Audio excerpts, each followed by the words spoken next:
excessively visual. And because of the Gutenberg galaxy, because of making sense out of print, and the enormous valuation placed on literacy, we've overbalanced one sense, which is the visual sense. When we say to somebody, you smell, that's uncomplimentary. We should say, of course, directly, you stink, if we mean you have a bad smell. But everything connected with smell is repressed. And therefore, it is an unconscious sense through which we relate to each other in ways that we don't know. You take an instinctive liking to someone because you like the smell, but you don't know that. You take an instinctive dislike to someone because you don't like the smell, but you don't know that. All sorts of things, all sorts of messages are passed through the nose, but we're not aware of them. We don't have an adequate vocabulary of smell. Only 3 adjectives associated with smell uniquely: acrid, pungent, fragrant. Others are associated with the borrowed from. How many adjectives we have for vision, for sound, taste.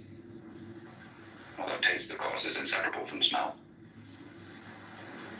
So, the second way of meditation, which I was demonstrating to you, allowing your ears to get whatever they want to hear. In the same way, you allow your breath to breathe any way it wants to breathe.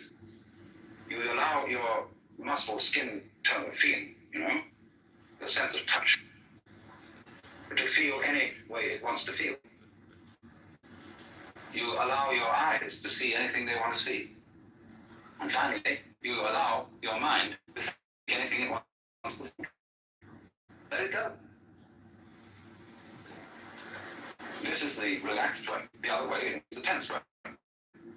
They come to the same conclusion. You go around this way, take the right-hand path and go there, take the left-hand and go there.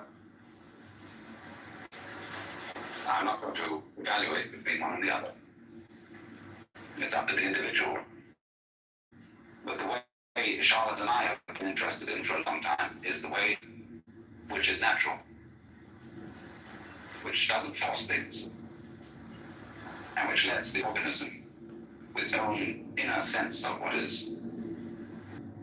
If you will let your mind, alone, you don't try to concentrate it, you don't try to discipline it, you merely let it do whatever it wants to do. Whatever thoughts want to flow through your head, let them flow. Don't try.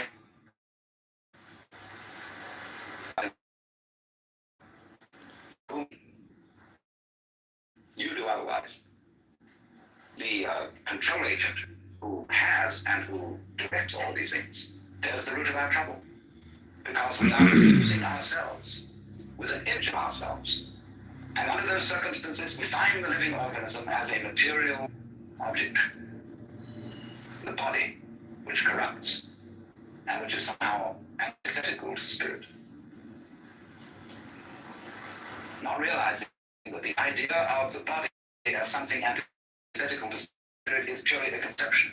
This is not a conception, entering quantum physics.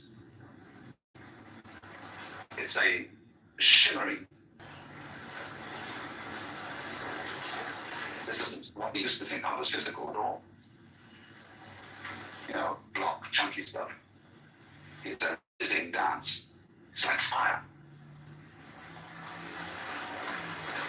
That's the meaning of the Buddhist figure, Fudo. This guy with a sword in one hand and a rope in the other, with a fierce face and flames all around. Fudo means immovable. He is showing you everything is fine. It's like I said this morning, a flame. It seems to be a flame thing with sticks in one position. So Fudo, this flaming god, with a sword, which cuts out all entanglements, and the rope. I don't know what the rope's for. Maybe just for wiggling. He cuts loose our conceptions so that we can see.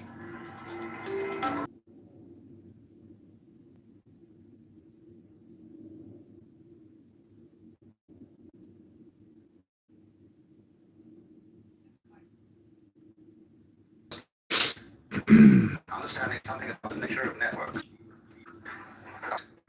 In order to get the principle of a network across, I have to convey to you an idea which is extremely simple, but grasp only because we're not used to it.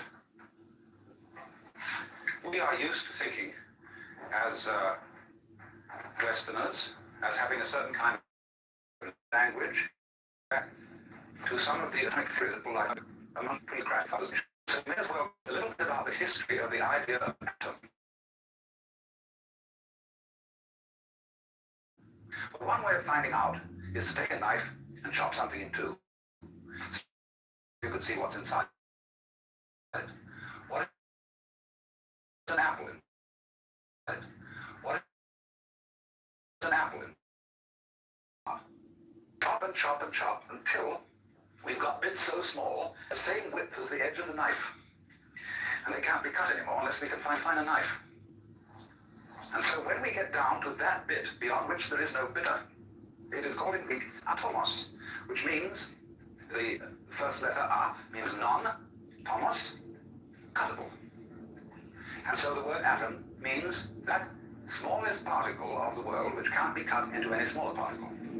That's the original idea of atomism. And it went further than that, to the notion that the world was built in the same sort of way that a house could be built of bricks or stones. The world is seen, therefore, as a composite of fundamental particles. Then what remained to be decided was the laws governing the relationship between these particles. And so naturally one thought of them as little balls. Why balls? Because balls are hard to cut.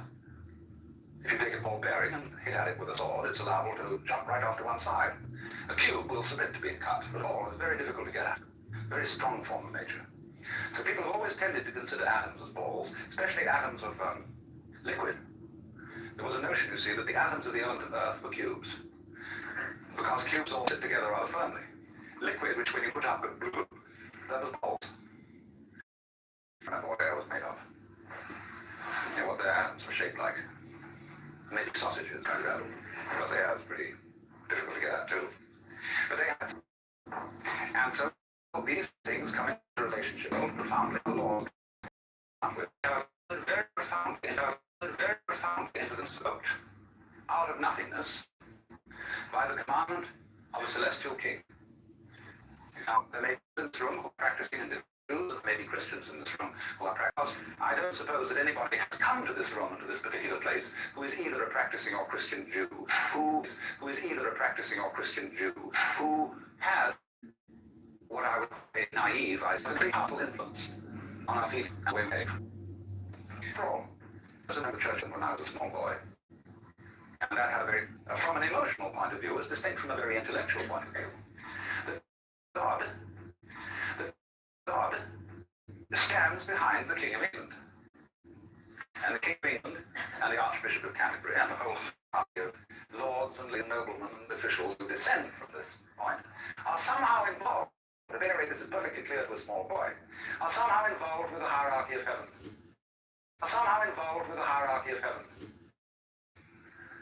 Because at morning of kings, Lord of lords, the Emperor of princes, who does fall ugly. Now, these are things that do what they put up in mind. It's the natural attitude to God. But imagine someone in a culture where God is not viewed in the image of kingship. How strange he would find the Savior. There's always bowing and scraping, because you know very well that places where they bow and scrape and where there are thrones is a terror. Because anybody who rules by force is must be basically a terrifying form of language. So you go into a court today, an ordinary U.S. law court. There is a very strict etiquette. And if you start laughing, the judge will bang the gavel and threaten contempt of court and all sorts of dire punishments. Because here everybody has to be serious. It's like on a parade ground. All those Marines lined up, you know, and they salute the flag. And so in the courts of kings, they have to be serious because kings are afraid of laughter. They're also afraid of being attacked suddenly. So everybody has to kneel down. Because if you kneel down or prostrate yourself, you're at a disadvantage. And the king stands or sits at his throne with his bodyguards ranged on either side. They like that. We've already got the form of a church. The bishop at his throne, his attendant canons and clergy flanking him on either side. And so certain great Catholic cathedrals are called basilica. And basilica, from the Greek, basileus or basileus, is the king. So the basilica is the court of the king. The very titles of God in the Bible, King of Kings and Lord of Lords, are of course borrowed from the Persian emperors. The Cyrus is the Greek word, Kyrios, meaning Lord. So the Mass begins with the invocation, Kyrie eleison, Lord have mercy upon us. The titles are borrowed from the Persian emperor. And so the rites that have become associated with Christian religion are reflections of the great autocratic monarchs of the ancient Near East, the Cyruses of Persia, the pharaohs of Egypt, and people like Hammurabi, who were the great Chaldean monarchs. The universe was conceived then as being ruled on a political pattern. Like that, so that Hammurabi in particular, and Moses after him, they were the wise ones who laid down the rules. They were the patriarchs who said, now this is the way everybody's got to behave. And since you can't all agree among yourselves as to what the rules are going to be, I'm going to tell you what to do. And since I'm the toughest guy around here, and I got these brothers of mine who are pretty tough too, we're going to say, this is the law, see, and you've got to obey. So this is how we have got historically the idea of there being a law of nature. That somebody told nature what to do. For example, a wonderful poem by Father Feeney about bees. God, to some sticky stuff not yet alive in a hive, said, come, hum, be my bee and buzz as I did. And sure enough, it was, and it did. See, and at the beginning, let there be light. A command. So commandment is the fundamental idea. So the quest of the law of nature is the quest for the true understanding of the Word of God. For by the word of the Lord were the heavens made, and all the hosts of them by the breath of his mouth. In the beginning was the Word, and the Word was with God, and the Word was God. What is that word? If we could find out the Word of God, here is the idea, you see, we could perform incredible magic. That's why, for example, the name of God in the Bible is not to be uttered except once by the high priest in the Holy of Holies, once a year. Otherwise, that name, Yod-Heh-Vah-Heh in Hebrew, we don't really know how it was pronounced. And Jehovah mixes up those consonants with the vowels of Adonai. And it's all mixed up in translation. But anyway, Jehovah is a polite way of saying what can't be said. Because if you know the word, if you know the name of God, you have power. You have the power of God. And so all ancient ideas of magic were 99 revealed once. And the camel knows the 100th name, which is why he looks so sturdy. But so also, a person in what we know primitive orders of society are loath to reveal their names. Because if I know your true name, I can utter it and have power over you. Now, you say, well, that seems a very naive idea, but it is exactly through the knowledge of names that we have Western science. And that is magic. That is through trying to understand the laws of nature. So that if you could understand the word, underneath all the phenomena, you could change the phenomena and create magic. Only this, that many scientists have got rather sophisticated and have realized that the word comes later than the event. That in the beginning wasn't the word. Of course, if you want to make new sense out of the phrase in the beginning was the word, you have to go to Hinduism, where they have the idea that Vak, V-A-C in Sanskrit, is the basis of creation. Fundamentally, they say that is, you see, if you listen to sound and go right down into it, fundamentally get what sound is all about, you understand the whole mystery of things. Because the whole mystery are there. Doing comes from the root words. We do and things do it. I thought your is one. And what I was getting at was the law of nature by Western science. From this ancient magical notion of the word of God, the commandment of God, the foundation for everything that happens in nature. The laws of nature are not things that exist in any real sense, which phenomena like oceans or the behavior of animals and rocks, they're not phenomena. Make sense of it. we find various ways of understanding the world. Now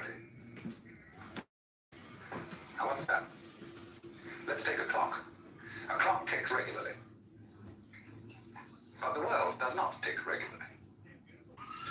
In 160 days. This has always irritated calendar makers. How to make a rational calendar? There is no solution.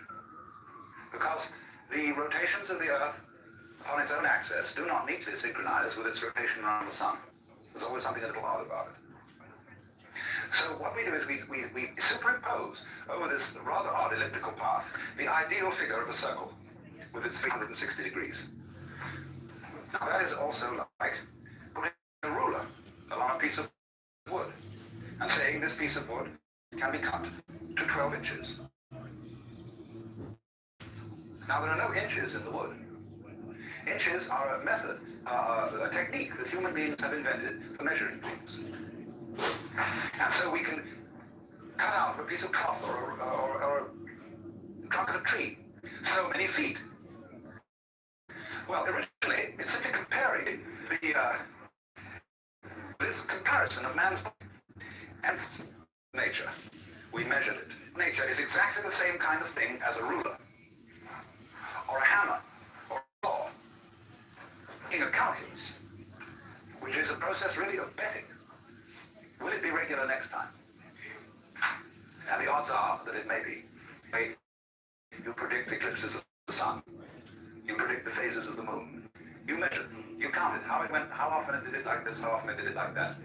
And you say, well, it keeps on doing it. And you think, well, it's fascinating. It seems to obey me, because now I can tell you any time it's going to come up. And if the other people around haven't figured it out, they think I'm magnetic, because I'm going to say to them, the moon is going to change at such and such a time, so many days from now it's going to have a different shape. And they'll say, my God, he was right. And they'll think I'm making it happen, because I can do that. And so I get a rather privileged position, because I could predict. But that's the basic idea, you see, of the law of nature. The law of nature is a human network, like the lines of celestial latitude and longitude. They don't exist in the heavens. But we project them on the sky in order to measure the positions of the stars. Because the stars are scattered in a very confusing way. And let's try and remember that mess and figure it out. So the clever ones, you see, just look at it. Network, a spherical network.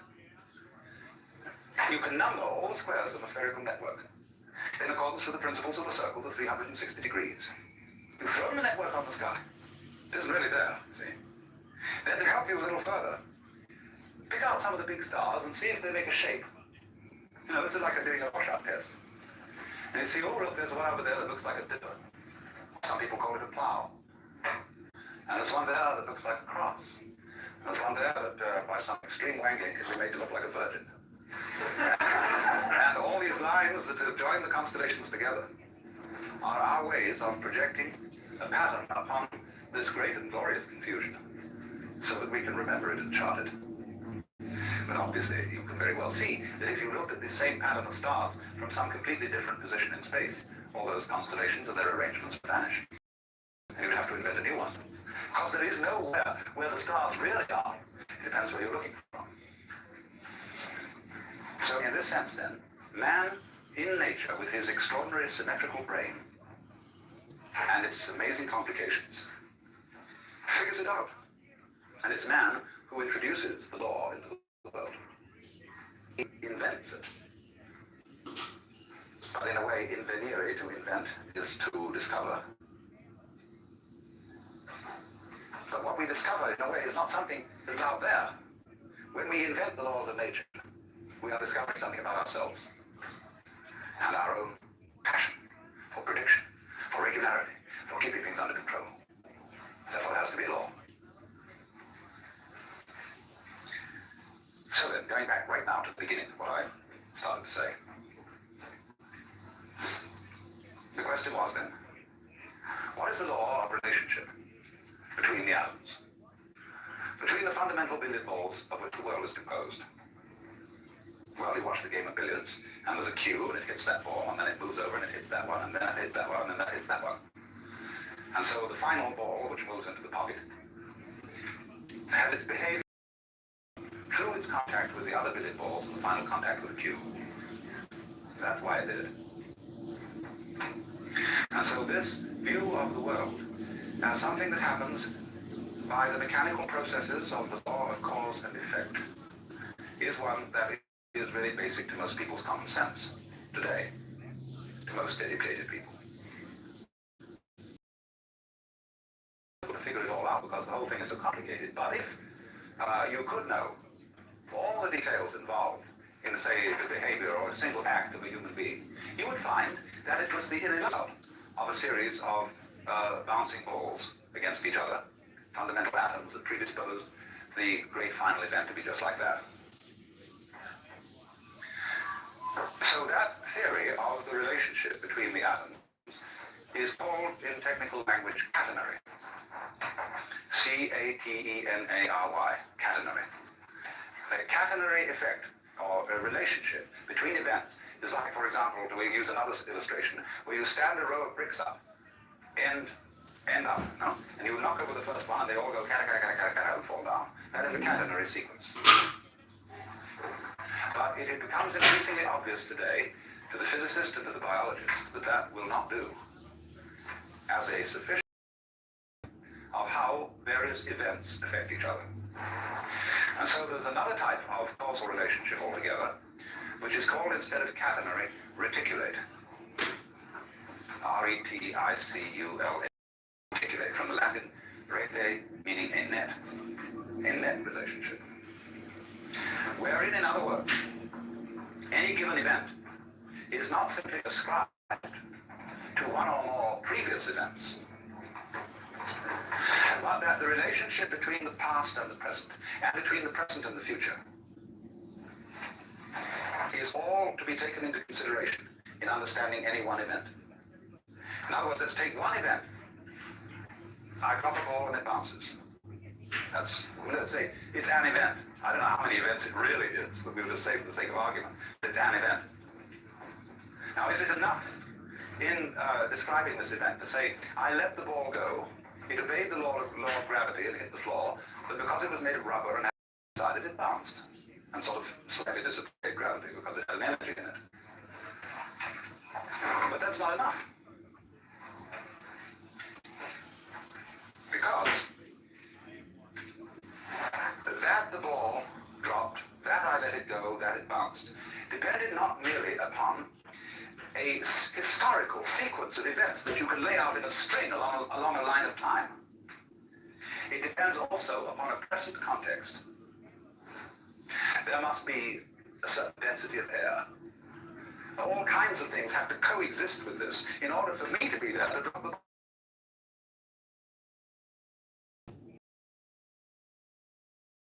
Considered not merely as a historical phenomenon. Context is terribly important because it isn't just when a thing happens that is important, it's where it happens. In what setting? So that you could say that my blood in my veins is in a certain setting. In a test tube, it's in a completely different setting. And in a test tube, my blood is not behaving in the way it behaves in my veins. Therefore, it's not the same thing.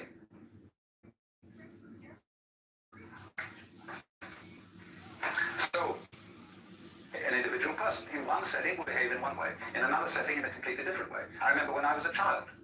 I was one boy when I was at home with my parents. When I went to visit my uncle and aunt, I was someone different. When I was with my peers, I was someone quite different. Because I changed according to the setting, and children are very well aware of this. It's only as we go on that we keep having it drummed into our heads that we ought to have a consistent character, because we're influenced by novels. Well, characters are supposed to be consistent. And so you want to have a consistent character. You want to behave the same in all circumstances and towards all people. That merely means you become inflexible. Till what things are, therefore, depend on the context in which they're found. Upon their network relationship to everything else that's going on. And one of the reasons for this, which is going to lead us to something much simpler, is, of course, the whole notion of an event, causal relationships between different things and different events, is a purely abstract idea that does not really fit the facts of nature at all. in nature, in this physical world that you feel when you hold your head or hold somebody's hand or just breathe, in that world, there aren't any separate events. None whatever. Sure, there are all sorts of wiggles around here, all sorts of lines, all sorts of colors, all sorts of surfaces, all sorts of forms, but they're not separate. Because you see, you can't separate an inside, what you are inside your skin, from the outside of the skin. Because you can see that once if there weren't anything outside your skin, there'd be no inside. It takes the outside and the inside working together to create this situation. And in the simplest way, the situation that I call my body wouldn't be operating unless there was air around here to breathe. This physical phenomenon goes with the situation of there being air. Now, true, it wiggles about inside the air in a rather complicated way. And other people say, oh, something going on over there. You know, because the air you can't see and it remains rather constant except when there's a gale. And so you don't pay much attention to it because it's always around. What you pay attention to is what changes rather rapidly. And you say, well, that's a that. Okay, you say to someone, you see the change going on, something we could go. They say, what's that? See? And he knows what you mean by a that. A that means something on the end of a finger point. It's different, peculiar, see? And that's a that. So from that comes the idea of an event, or a theme, a that. But all these that's that are happening aren't disconnected. They go with each other, just as I go with the surrounding air. And just as this whole situation in which we are at this moment is a complicated going withness. Now here then we get to the fundamental idea of this idea of going with. And from this we shall be able to construct the whole notion of network. And this is the idea I said at the beginning. It is extremely very difficult for people brought up to use Western languages to understand. Now going withness, we could call it relativity. Relationship means simply, let me first of all put it in a very extreme form. Consider yourself, sitting here at this moment, being just exactly the sort of person you are. Maybe a little neurotic, maybe a little sick physically, maybe a little ashamed of yourself for some reason or other, or whatever. Just what you are, different, that you really don't know. Means you. Then we must also allow the other side of the picture that you come in it. Just. It's your now listen, you're sick. Now listen, you're sick. I would get myself into shape. And I realized that if I followed this advice, I would spend myself into shape. And I realized that if I followed this advice, I would spend my entire day doing exercises in preparation for life. Doing exercises in preparation for life. I don't know when I'll ever get around. I don't know when I'll ever get around. Half an hour's special diet preparation to be sure. See, that's done. But then I say, now how am I going to choose which one I'm going to do? Well, he says, obviously this one's the best. But then I say, now how am I going to choose which one I'm going to do? Well, he says, obviously this one's the best. Anything to do for 5 minutes every morning. I just don't know. I want to, my whole notion would be to set you all free. So that you'd only have to attend one seminar, never have to come back. That's the idea, really. Because I know that so far as my own livelihood is concerned, there are all people. So that new drug looks, goes where the other ones look. Where the other ones look. See? Its peculiar position, and everybody has to have a peculiar position in the cosmos. The reflections in every one of them are different, according to the position they're in, and the other depends on all the others. And that's the sort of the scheme we're living in. And it'll be from sound logic at first, because I can understand that I depend on this universe, because after all I need sunlight and air and water and the help of the society and all that kind of thing. I needed a father and mother. But looking at it from the other point of view, of course, we've been brought up with the put-down theory of the individual. No, children should be seen and not heard. You are the servant and subject of God, and don't you ask impertinent questions. Or another way of putting us down is to say, well, you're just a piece of a fluke in a mindless mechanism. We always manage not to find out that the relationship of the network is mutual. It runs both ways. That it depends on you just as much as you depend on it. Because you see, it's you with your genius brain that, for example, you as the so-called reflector of all that goes right, really fast spaces. They're fast in relation to you. They're not very fast. Equally, the space between two sides of the hair would be considered fast if you want to think about it that way. I mean, if you really want to go into a hair, an awful lot between one diameter of a hair, you know, the attitude is on your inside. You go with it in the way it goes with the root or with the flower. And as front goes with back, as North Pole of magnet goes with South Pole, this principle of relationship governs everything. I wouldn't say governs. I'm only using the wretched terms that we have to use out of our language. It lies everything.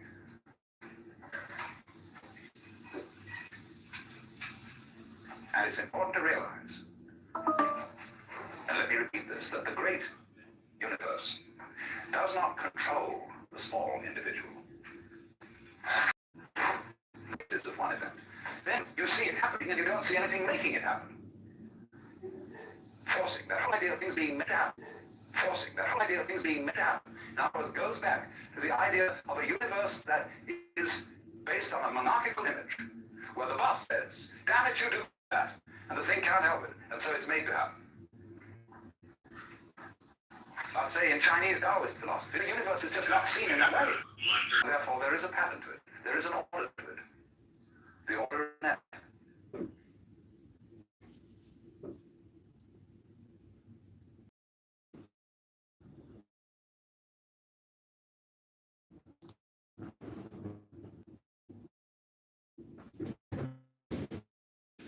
I was told during time of selection is explained in relation to events by its context they different future events over past, so that every event becomes a network. Now, you will very well understand that when you see the knots in a network, or better, the squares of the net, they're all held together by each other. Imagine the kind of network where instead of there being, something like knitting, in knitting, the stitches are all held together by each other, and if something breaks at one point, the thing starts raveling. So the reticulate view, or the net view of the universe, is one in which the Buddhists say everything mutually interpenetrates everything else. So as I was trying to make the central point, the point of implication, the point of relativity, one of the interlocking. So the individual, no motion can be ascribed to it. It can't even be said to be still. Nobody knows what it's doing because there's nothing for it to relate to. But take two stars, and they can get nearer to each other or further away from each other. But no one knows which is moving. Get three stars, and then I feel like you were going to move on with a star dimension. And there can't be any motion at all in that comparison. So, because of this relationship, every individual is so related to everything else that's going on that you imply it. In other words, anybody who was a great scientist from some other world altogether, who studied the human body carefully and figured out the conditions under which it exists, he would come to the conclusion that that human body was something from a universe just such as we have. He would find that your structure and your behavior imply this whole thing. Just as with a laser beam system, you can photograph a small fragment of any photographic negative, and from that tiny fragment you can reconstruct a picture from which it was taken. Because the crystalline tensions in that fragment imply the whole context of crystalline tensions that belong to that particular negative. So in exactly this world, and this world mutually implies you. And you are a natural formation moving in and with this universe, not determined by it, because this is not a system of determinism. But you are moving with it in just the same harmonious way that you notice the waves moving, and the trees growing, and the clouds moving. And as you don't accuse the clouds of making aesthetic mistakes, so really is a certain light in which you can see human beings, both good and bad, as perfect forms of nature. You may have fashionable discriminations about who is beautiful and who is ugly. You may have metaphysical discriminations about who is sick and who is healthy. You may have moral discriminations about who is good and who is evil. These are all points of view, relative points of view. They're all legitimate because they are parts of the functioning of the whole. The fact that you take those points of view, that too is part of nature.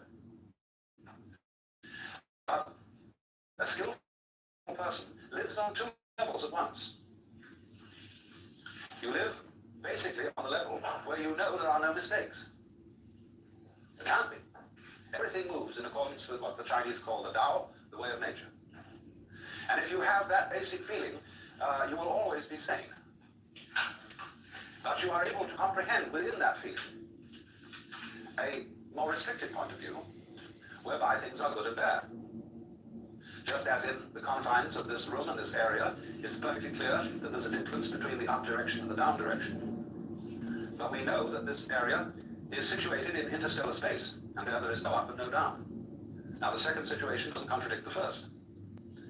But if you have only the discriminatory point of view, if you take your fundamental stand as a being on the difference between good and evil, you get in the Christian hang-up. You have then to say that there is eternal heaven and eternal hell, that the distinction between good and evil is radical. And if you do that, you begin to suffer from a disease called chronic guilt, which is one of the most destructive emotions that anybody can have. You feel an outcast from the universe, at odds with reality itself, at odds with God. And that sends people quite mad, and is responsible for a good deal of the craziness of Western civilization. It's making too much of a good thing out of the distinction between good and evil. It is an important distinction, but it's not fundamentally important. And you have to learn to admit different degrees of importance. And just say that because you can't just say that because a certain distinction isn't absolute, that it's not important. After all, your own physical formation is not absolute, but it's important. So, the situation of man in this network is to repeat the proposition. On the one hand, that he as an organism, like a physical organism, is something that the whole cosmos is doing. That was as much of truth, I think, as there is in modern astrology, which I regard as a pseudoscience. But it is based on a very fundamental principle, that when you draw a map of a person's soul, you draw a small picture of the universe, a very crude picture. And that is the design of that person's individuality. The truth is, therefore, that your soul is something which contains your body. Your body does not have the soul inside it like a spook. And the whole cosmos is your soul. So the cosmos is doing you at the point you call here and now. Reciprocally, you are doing it. And the one depends upon the other. You have difficulty in conceiving this as a Westerner, because we have all been brainwashed by several centuries of put-down theories of man. That you are the wretched little subject, and a disobedient one at that, of an eternal king, and B, that you were just a fortuitous congress of atoms in a mindless mechanism of incredible vastness.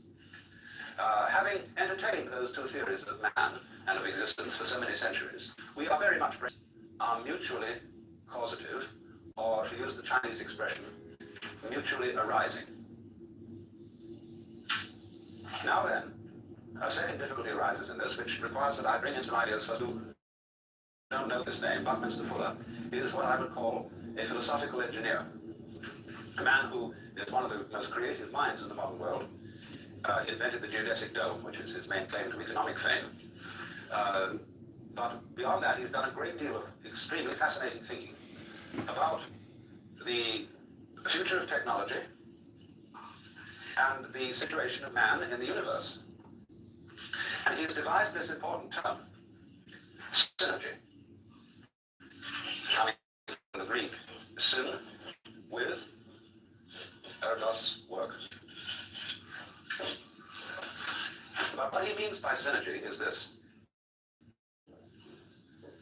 that every complex organism has as a whole an intelligence greater than any one of its parts. This is a difficult idea to swallow, because he applies it to technology in this way. He is saying that the industrial natural complex in which we live is something that is going in a certain direction on its own, whether you like it or not. And that it is able to organize your behavior. Answer my question, Mr. Trump. Did you conduct acts of war on an obviously far more advanced species? That the increasing complexity of the industrial complex will of itself, say, outlaw such lunacy as war. It will make it impossible. And that we shall find ourselves increasingly organized by an intelligent system that is not under our conscious direction, but will make us feel, I suppose, rather as our individual selves feel inside our bodies. He gives an illustration.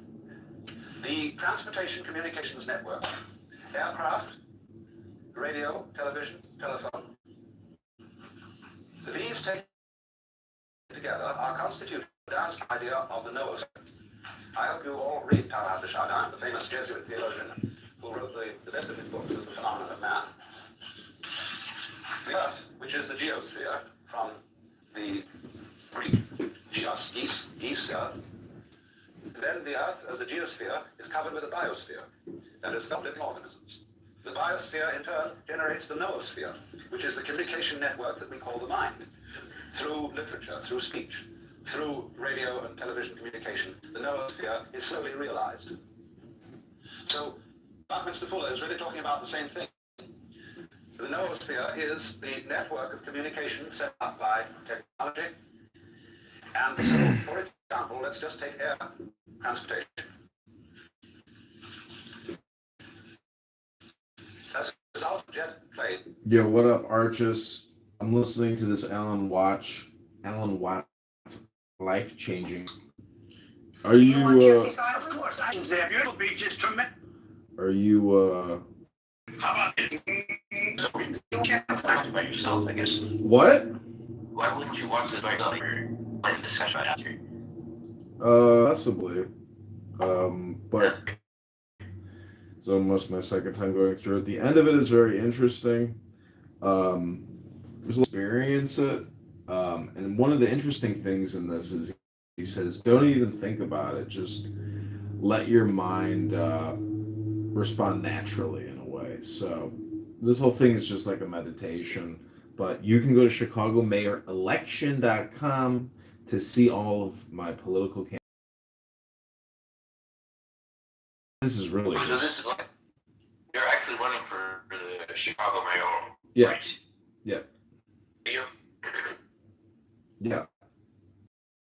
if you were serious or not, there wasn't much time to really establish that, I guess.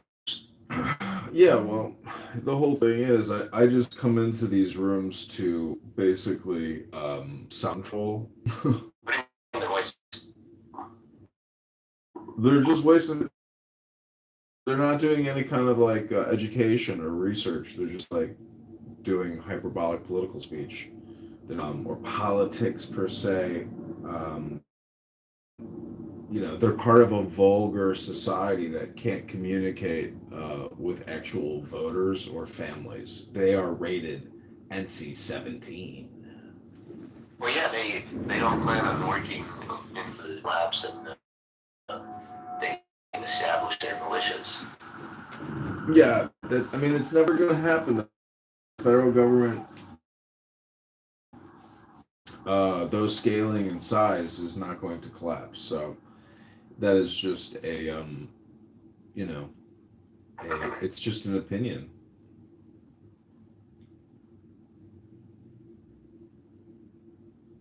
Is it an opinion or is it a fact? Which one is Well, it? it's obvious. Everything's an opinion. I don't. Oh my God! Well, at least we confirmed somebody. At least At least I can finally met somebody who can confirm that everything is an opinion. Finally! Oh my god, it's been weeks. Oh my god. Fucking finally, one brain in the universe has confirmed that everything's a fucking opinion. Finally! Finally! Woo! You're welcome. Oh, thank God. There's a brain out there that has confirmed that not.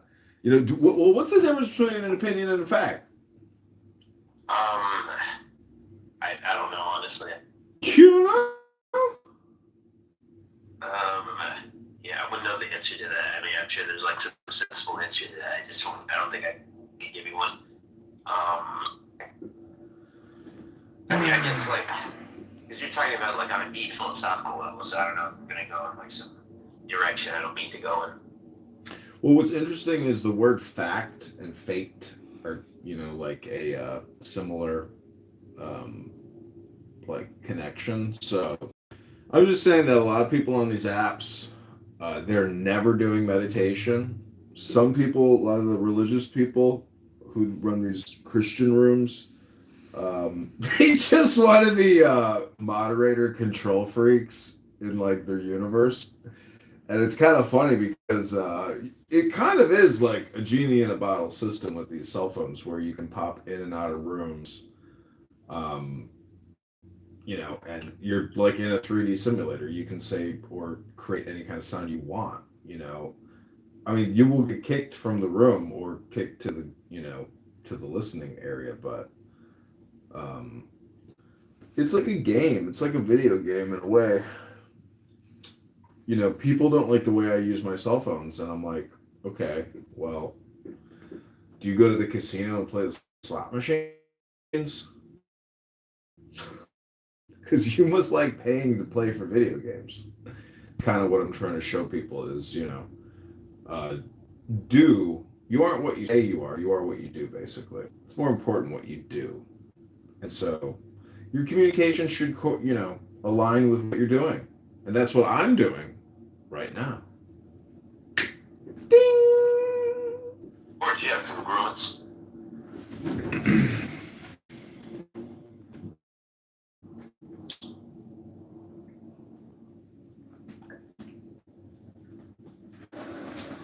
It's like, yeah, I mean, I know, I'd say I'm a fan of Alan Watts. I was thinking today, it's like as soon as you start talking about Alan Watts, within like just a couple minutes, somebody will say, he was an alcoholic. And then those 4 words like shut down 1,000 recorded hours of how he spent his life. It's like it's just trying to find something to discredit now.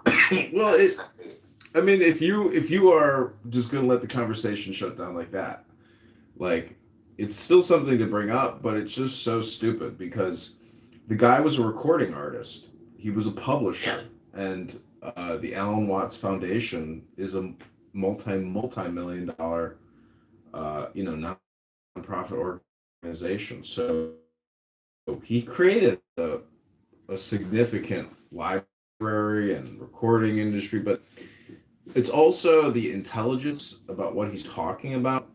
And part of me, to me, the big picture about the Enlightenment perspective is that you're actually like a nice person to everybody, even the worst people, because it is a little bit like royalty training, like how does a king, live his life? He doesn't live with it in like disgust or anger. It's basically Stoic philosophy. So I'm just saying, in a lot of these spaces, you are communicating with, and myself included, many times, I'm just like being insanely vulgar, profane, abusive, or hate speech, and it's like that's not what the message is in the literature. Like there's a reason people study stuff. It's to like transform your intelligence and consciousness, and help you not repeat mistakes of the past or wasted time and effort. Like every second counts, basically, is what I'm saying. And to spend time in rooms and to listen to people where it's like, if you were to analyze how you were spending your seconds, you'd say, okay, I'm not going to risk spending my seconds listening to these types of people anymore. I would much rather just listen to somebody like Alan Watts, who can give me the programming that I think is of the highest value. So, in communication. And the television was a one-way programming stream, for so long. But now we, the programmed, can now are wasting a lot of content. Does that make sense? Yeah, it's kind of what you're saying, like the medium of public speaking. It's kind of obviously shit for you. Some of the most, it sounds like engine, grinding its gears, or a person being put into a wood chipper and screaming bloody murder. Yeah, I get what you're saying. A lot of these interlocutors are not very kind or pleasant to be around. No, I want to study poetry. I want to play music. Like I want to be a recording artist. Like I want to be a recording artist in the same way that Alan Watts was. Alan Watts in this lecture talks about guru economics and how all major religions, including guruism, has an economy and a different methodology on how to generate that economy.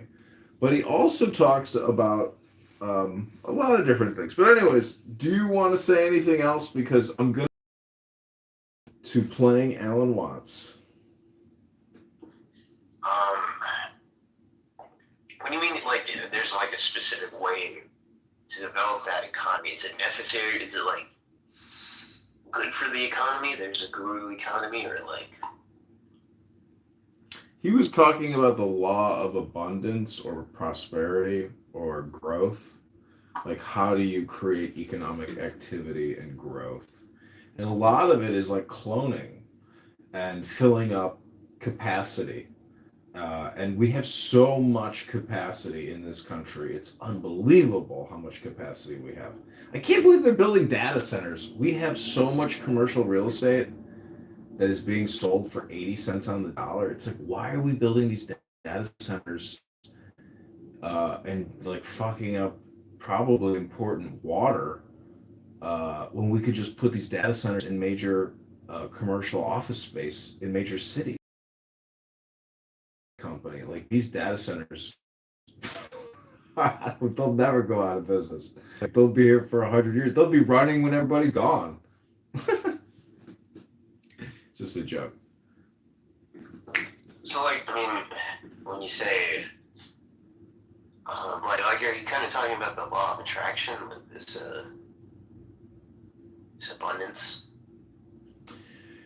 My theory is that like if you look at successful music recording artists, who sold 30 million records, 100 million records, 2 billion records, and you were to analyze their music, and then the media that they created in addition, so it's like Michael Jackson, his music is successful because of the content and because of like the hypnosis of the music itself. So part of business is it's the biggest part of your business is audience to convert them into customers or potential customers. So it's the same with every single industry that exists: medical, industrial complex, energy, cellular, home builders, etc. Cars is a huge advertising category.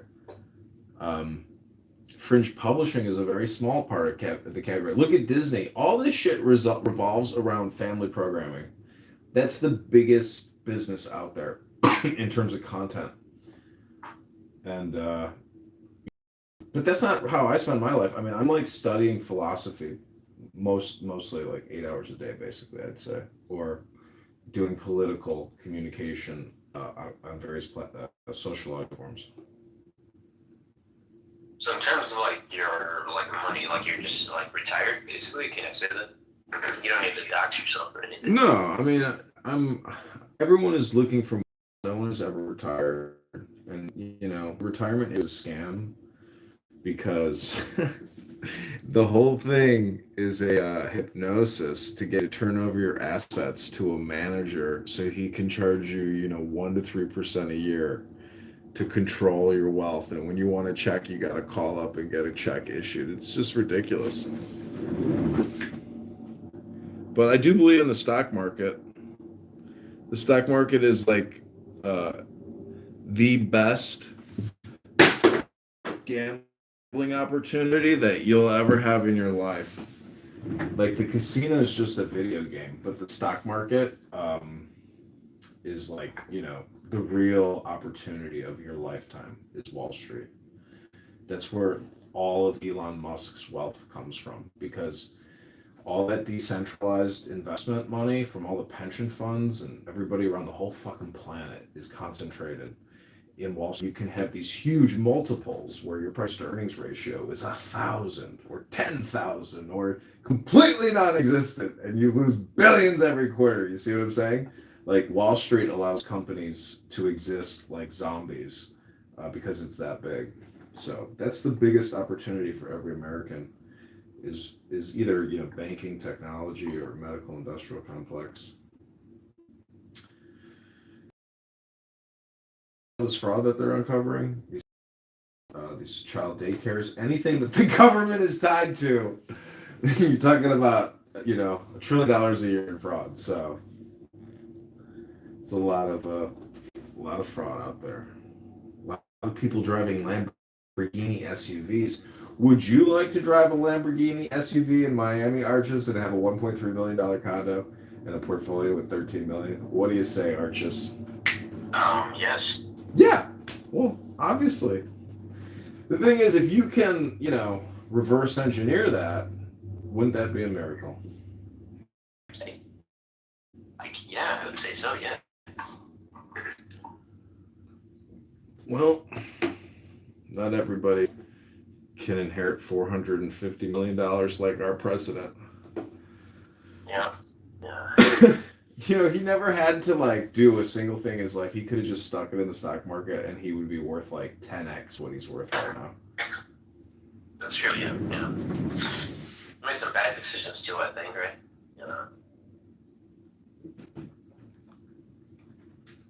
See, Wall Street will always get bailed out. That's why it's a good place. Some people say only keep your money in bonds. And some people say diversify.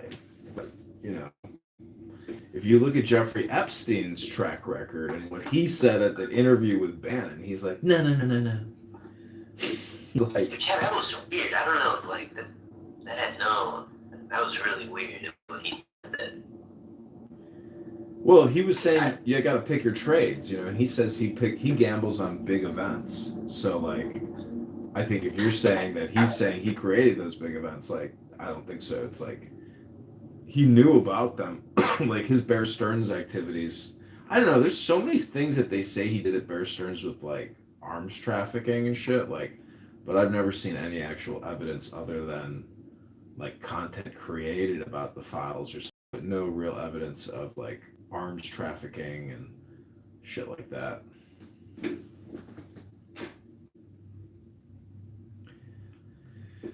you talking about Steve Bannon? No, Epstein.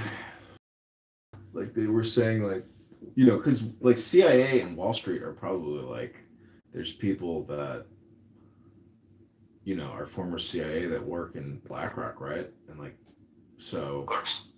I'm just saying there was just stuff about Epstein and how they were saying that transactions that they had saw were basically cover for arms trafficking. But I'd be okay, let's see the evidence.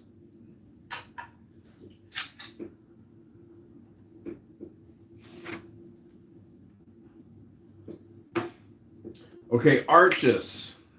Anything else you want to tell our audience here at ChicagoMayorElection.com? No. Yeah, Okay, we got other listeners in other rooms and other X accounts. So there's people listening to this conversation. It's not just in a recorded account on Rep J Kitover, Illinois 16.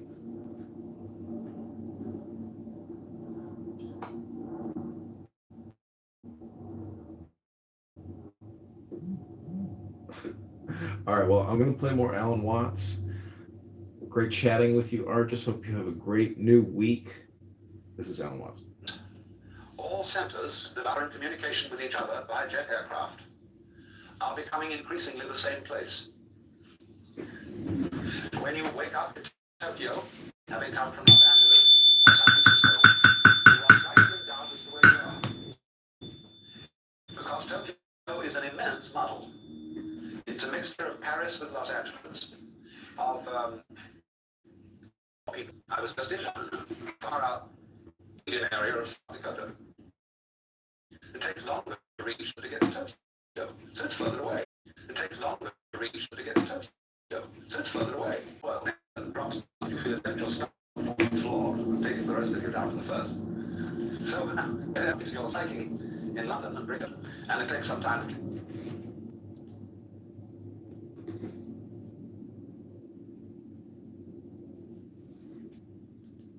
Oh, serendipity, I feel threatened. Someone's in the goo. I feel threatened, serendipity. Hello, I feel very threatened. They're gonna This is why you have the power of the bean, baby boy. the matriarch.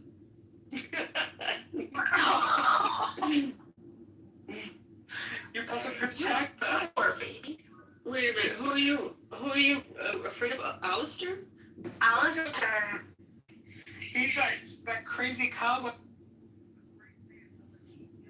Rabono Shalom. Who here believes in hypnosis? Does anyone here believe in hypnosis? Only when they do the porno one.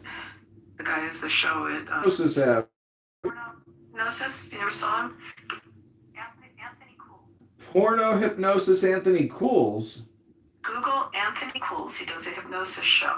Porno hypnosis? A lot of shows closed. Is pornography hypnotic? Is that why people look at it so much?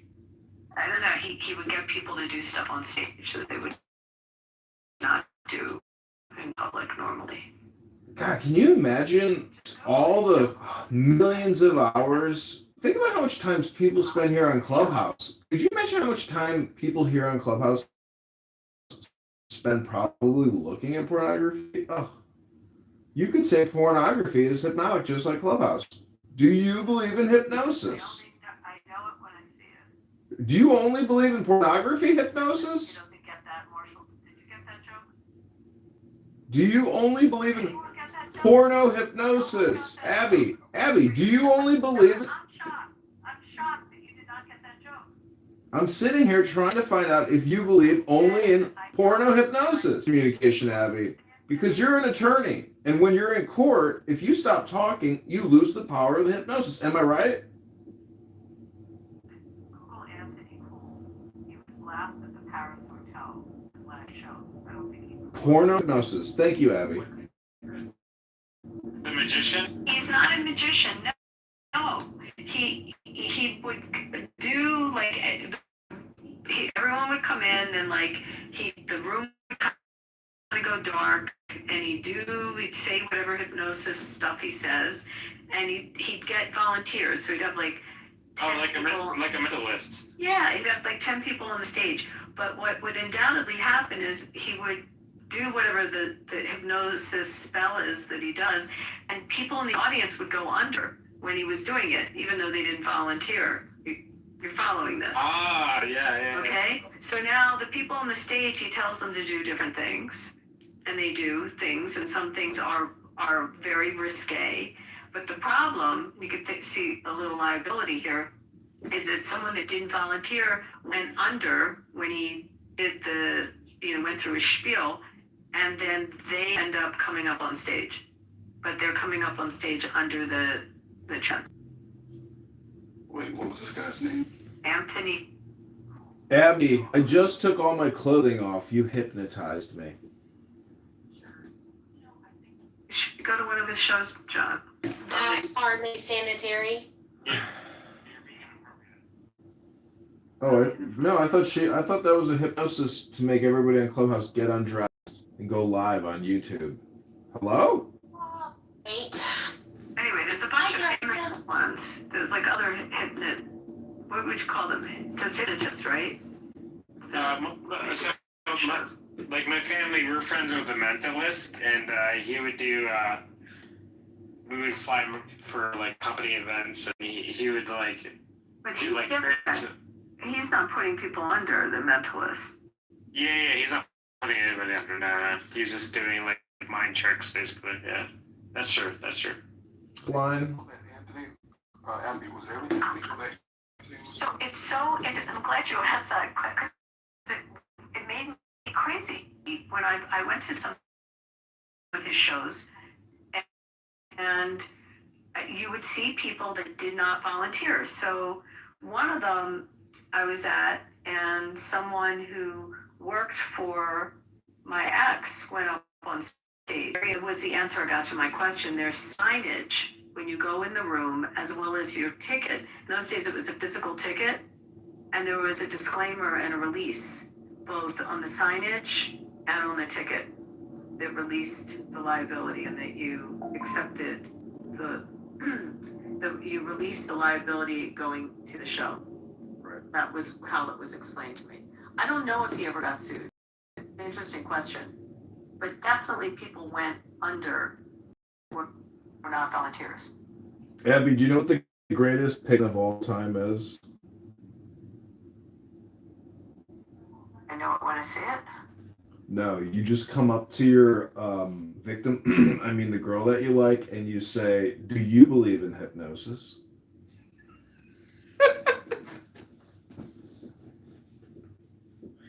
Or first you say, "Can I ask you a question?" And then if the girl says, "Sure," or you could say, "Hey, can I ask you a bar trivia question?" Hello? The Save America Act dead. It didn't get passed, did it? Is there a time limit for legislation? Well, they could amend it too, right? They're on break right now, aren't they? Is Sarah Lee really voting yay? Did we hear John's punchline? Yeah, I didn't hear punch. Wait, hold on one sec. What was the punchline? Rabbona Shalom, I'm just saying that all communication is hypnosis. So if you come up to somebody and say, "Can I ask you a question?" They say, "Sure." And you say, "Do you believe in hypnosis?" That's basically introducing a huge concept about hypnosis. Saying, so anyways, I'm just trying to say that on Clubhouse, everything you listen to is like crowd program. So it's just interesting to be aware of the different types of communication, you might say. Hello? So, can I ask for Monica now? Monica, they can take it and amend other bills with it and try to push it through that way. Hello? You know what I'm saying? Yes, ma'am, but it's annoying though. What's wrong with it? Why don't the Democrats want voter ID? How can they, any thinking person doesn't believe the garbage that voter ID is racist. And I struggle sincerely with people being not critical thinkers, Abby. Am I too harsh on them? Well, I think it would. That's it would be- projection, Monica. It would be conceding in an extremely small way. Trump had some legitimacy to his claim that the election was stolen. You know, like has vulnerabilities would be to admit that maybe vulnerabilities were taken advantage of. Is it But really the just? Democrats didn't want it because they want non-citizens to be able to vote. Is it No, really okay. just the illegal aliens, or is it the minion voting systems too? And George Soros? Or an opinion on it. I mean, they're not going to say that, but I thought that was what. But it's the other issues with it. I don't think the Democrats are against voter ID per se, but there was other components of it that we're dealing with the citizenship and then also the purging the voter rolls. I mean, there was just other avenues to it. But I think in its pure form of having an ID to come in when you vote, I don't think has as much pushback as this citizenship proof. This white baby male monkey doesn't think it's racism. There's basically It's just law. there's zero upside for them. Like there's just nothing. Passing this legislation would do nothing good for them. You know, like it just. If I was a Democrat, there's no way I'd vote yes on this.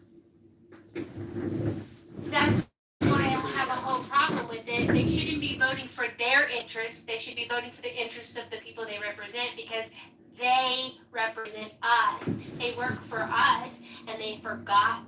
I don't care about their agenda. I don't care about their rabid desire to stay in power. They represent we the people and they should be fired. They're doing a crap job. Not only Congress's approval rating is even lower, like way lower, than the president's. But I mean, I don't think I don't think their voters really care. Like, I don't think their voters really care about this issue. I think Democrats also would make the claim that the elections are sufficiently secure. So for Republicans to try and do this is only to the extent that it will help them. So it's their own kind of power grab. So I think in either direction it could be interpreted as some kind of power grab when most of the evidence seems to support the idea that there is not any meaningful voter fraud happening that this bill would prevent. But what in the bill specifically would you call it a power grab? 75% to 80% of Americans want voter ID. It's not a power grab of the Republicans to give the people what they want. Smart, they'd say, this is popular with my constituents. Maybe I should put aside partisan politics and actually vote the way the people that hired me want me to vote. But elections are generally run by the state, and don't most states have voter ID laws anyway? The majority of them, I believe 36 have some form of voter ID. Guess which states don't? The major blue ones, California, New York, etc., etc. I don't have the other ones. We talked about this in Gary's room a whole bunch. I mean, my state did it by, we have a constitutional amendment that, you have to go to two voting cycles for it to become an amendment. So it passed the first one by about 75%. And the next cycle it'll pass again. But we had a big issue in our state because you go and you sign a logbook, like your signature verifies you when you go to vote. And there were all these provisional ballots. There were 15,000 ballots that they couldn't verify signatures because they were young. They were all like college age, and they didn't use signatures for anything. And when they registered to vote, they registered at the DMV, which was an electronic signature. So you have this problem with a generation that doesn't use cursive and doesn't really sign anything. So that of those 15,000, they had to take the provisional and cure all the votes and reach out to these people and make sure they were the same person, which held up the counting of the votes. And we had elections that, like our governor won by, I don't know, it was 16,000 votes. So, you have really close elections that those votes are significant. But that's one of the things that those states do when you don't have an ID signature thing. You see the issue. I mean, but it's two things. To go backwards, to go forward, we can look at a state like Florida, which does have voter ID laws, and there were how many ballots that weren't counted in the Bush Jr. election because of the jacks. So one way or the other, this is kind of pointless. And then secondly, I heard someone mention it, considering the fact that there's no evidence of widespread voter fraud at all, isn't this kind of a nothing burger? Isn't it extremely partisan? There's no actual evidence of widespread voter fraud. There's just none, right? We've looked for it everywhere. We've checked under the couches. So again, this is really just a dog whistle, because until the evidence actually comes out that this is a large problem, by far it's not as large of a problem as, let's say, a foreign country interfering in the last election. So, I mean, if we're just being honest, Okay, it's enough a talking, dog please, whistle. please. You made a point about the Chads having something to do with voter signature laws. Can you draw that through line? It's not obvious. Well, what I'm saying is, in the state of Florida, which does have voter ID laws that to be identified, there were people who voted and their votes weren't counted. Right? They were identified as legitimate voters, but their votes weren't counted. And that was not done by the Democratic Party. So I'm making the You're comparison. talking about the dangling Chads? I'm confused Yes. what you're talking about. Yes, the dangling chats. How many years ago was that? It still happened. The point being is both parties do this. Both parties Right, actually. but the actual voter card. It was a malfunction on how that was a dangling Chad. They couldn't tell who the vote was. I mean, that was it. You can tell what the intent was. So Okay, it but didn't that's fully, a different issue. it didn't fully punch through. It didn't fully punch through, but What, you can see what the intent was. Dolph, my state purged 160,000 names off the voter rolls before the last election cycle. 160,000. I'm in a transient state, and every single person registered to vote gets a ballot in the mail. And you have lots of people that you can domicile here in 6 weeks. You have all these people that domicile, and then they leave the state. So they had to purge the voter rolls. You need to be able to do that. I mean, that's one of the things that the bill is calling for, and I think that's important. And that can, it's a question citizenship issue. It's also whether they're actual residents of the state. And I think you have to look at that. There's safeguards on the citizenship. You can require jury pools to double check that someone's a citizen, because you have to sign an affidavit when you get called on jury duty, which they take usually out of DMV records when you get called for jury duty. And that's the second time you have to sign an affidavit that says you're a US citizen. So that's a safeguard against it. But I mean, there's two things. There's residency and citizenship.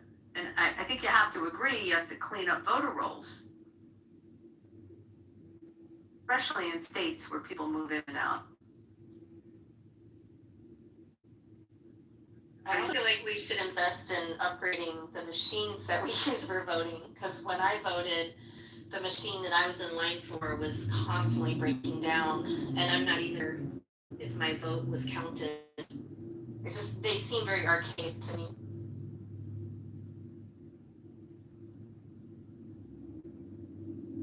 Well, some of the states have, I forget what that system's called, ERIC something. It's a statewide system of registering and of counting the ballots as opposed to like the individual counties doing it.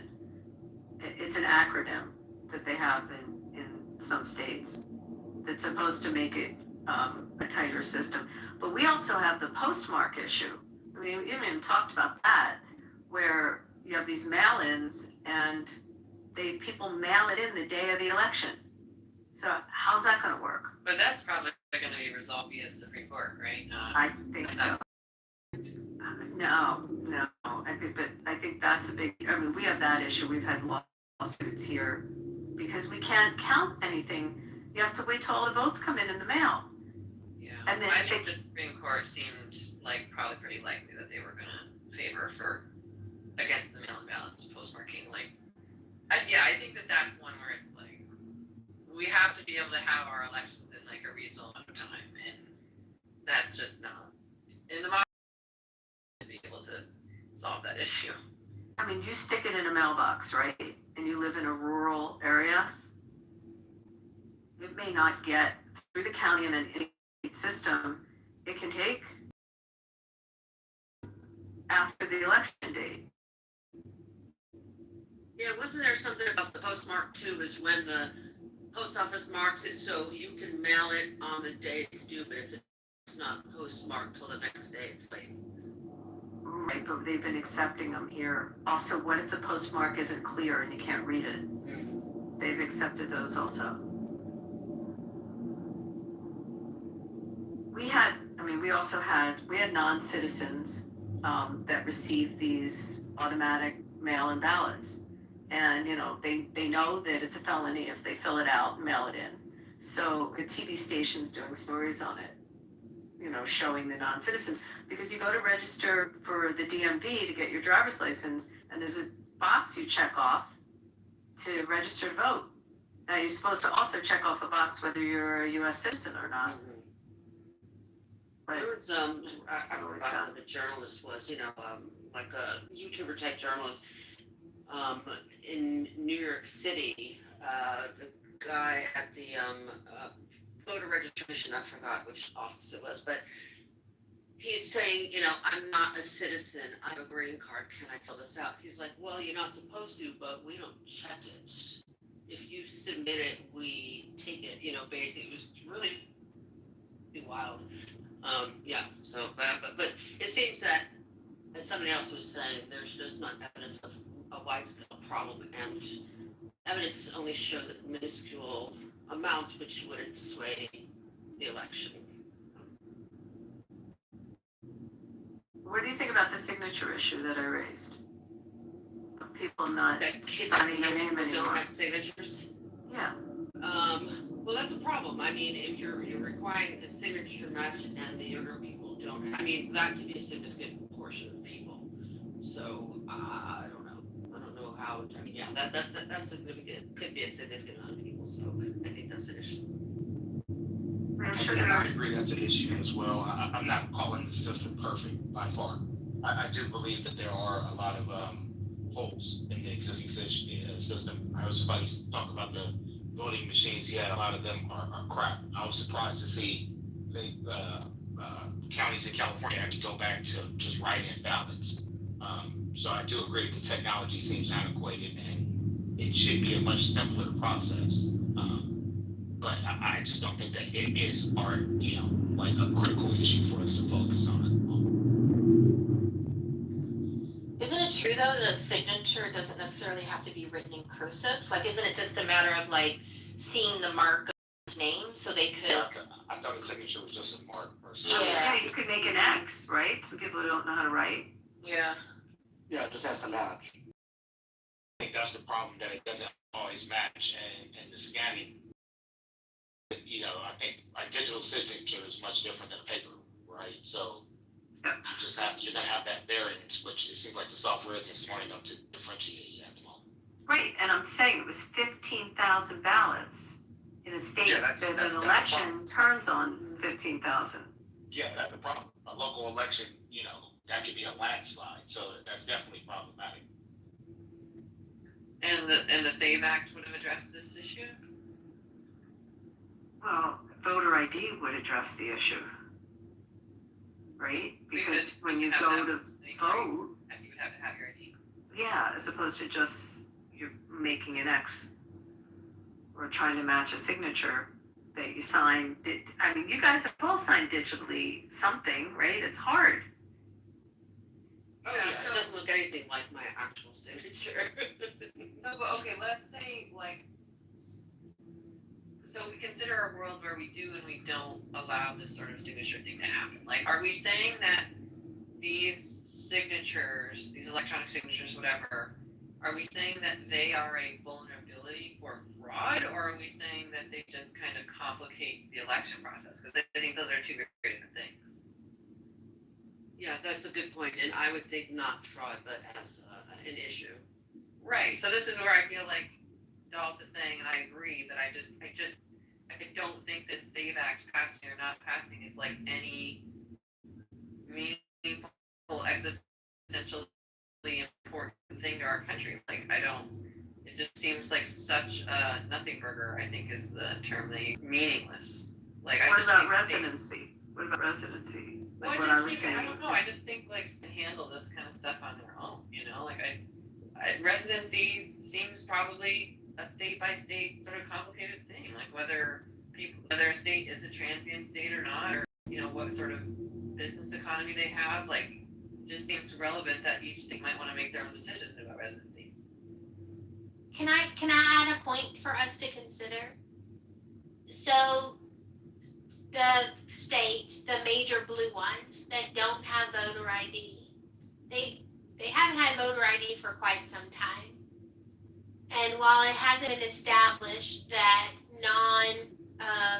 non-Americans were voting in federal elections, if they're voting at all and they're not citizens, then they're disenfranchising American citizens.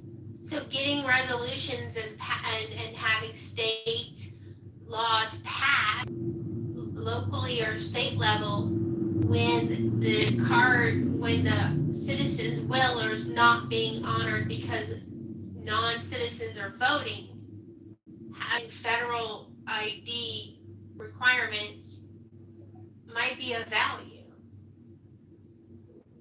So you're saying the SAVE Act would have prevented non-citizens from voting in residential elections that they were previously fully legally able to vote in? They can vote, like in New York. I feel like it was local elections in New York, they can vote. There's some places. School boards for sure, because they feel like they're disenfranchising them from having a vote in their children's education. So are you saying the SAVE Act would have stopped that? They wouldn't have been able to vote in local elections anymore? Yeah, I'm putting out a point to consider. I don't have an opinion on this yet. I'm posing it. What do we think about that argument? Is there any validity to that? I believe that non-citizens voting in elections is disenfranchising citizens. Is anybody saying no, that's not true? I think it's a two-sided coin. I think the answer is yes and no. I mean, obviously, it's unless it's allowed, it's a crime, right? There's that, and you know, a crime is a crime. But then through another playing devil's advocate, it is, you know, like you said, if these residents, their children are in these schools, they are paying local taxes, they are representative of that community. Maybe they should have a say. No, they absolutely really fucking shouldn't. Now, I mean, cut the fucking shit. There's not a goddamn country in the world that would tolerate that bullshit. Not a fucking protest like most other countries. But we give them the fucking right to vote. We're in this country, though. Yes, in this country it's illegal, and it should remain illegal. Well, we're talking about places where it's not illegal. We're talking about places where it's legal to vote in local elections if you're a non-citizen. And I think so long as in my opinion, so long as whether or not the non-citizens are able to vote in local elections is dictated only by the citizens, right? So when they go and vote, should non-citizens be able to vote in local elections, only citizens can vote in that. Then I think it's fine, because it's like, if the people in a local community say, we are okay with non-citizens voting in these local issues because they're residents here and we care about what they have to say, then I'm like, whatever, they want. So yeah, they can be like New York City, and you know, I don't know what the fuck is gonna happen there, but yeah, if they want to be dumbasses, I don't know though, because I feel like that impedes on the whole, you know, representation aspect. States are given funding based on populations, and when you start allowing non-citizens to vote, then you're potentially impacting to ask for citizenship. If the census could ask for citizenship and you could count every that federal dollars could be allocated based on the actual number of people there, but representation was still only based on the number of citizens. I don't think they should get more representation because they have more illegal aliens. That's not right. That I agree with you on. Yeah. I'm going to take the complete opposite perspective to a lot of. I think voting should be made harder, especially in local elections. I think that if you live in, let's say, a suburb of 75,000 people, and you have you have a 1-year lease on an apartment, you're not really a dug-in member of that community with any long-term vested interest. And I don't think you should be able to vote on city budget questions, on city bond issues that could take 30 years to resolve. I think the very next year when you get a new lease, you might be in the town next to you. So how you vote this year has nothing to do with, your long-term need, long-term tied vested interest in this community. So I don't think people who have 1 or 2 year leases in a city should be able to vote in that city.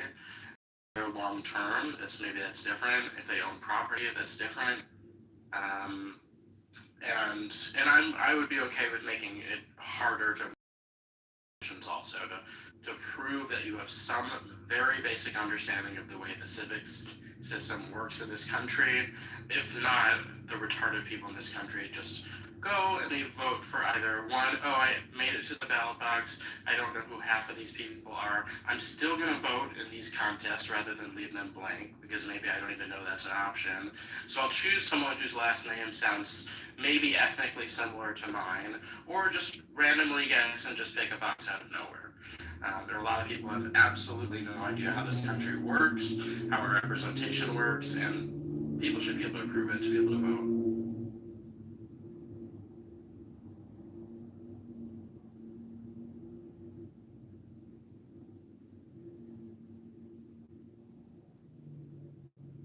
Did you hear, Abby, about that?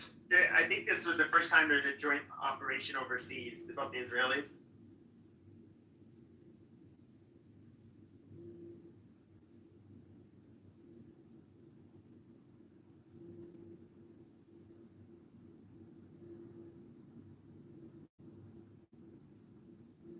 A joint operation where? They have similar to the U.S. They have like their special forces, and then they have like more what we would call like tier. They sent their 2 tier 1s out for the search and rescue mission for the American pilot shot down.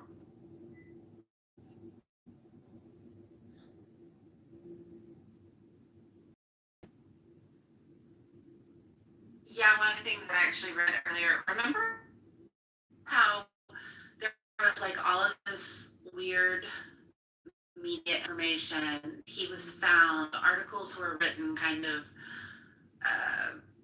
not being really clear, and he's found, even though he wasn't found, that hasn't been confirmed. Oh wait, he was found.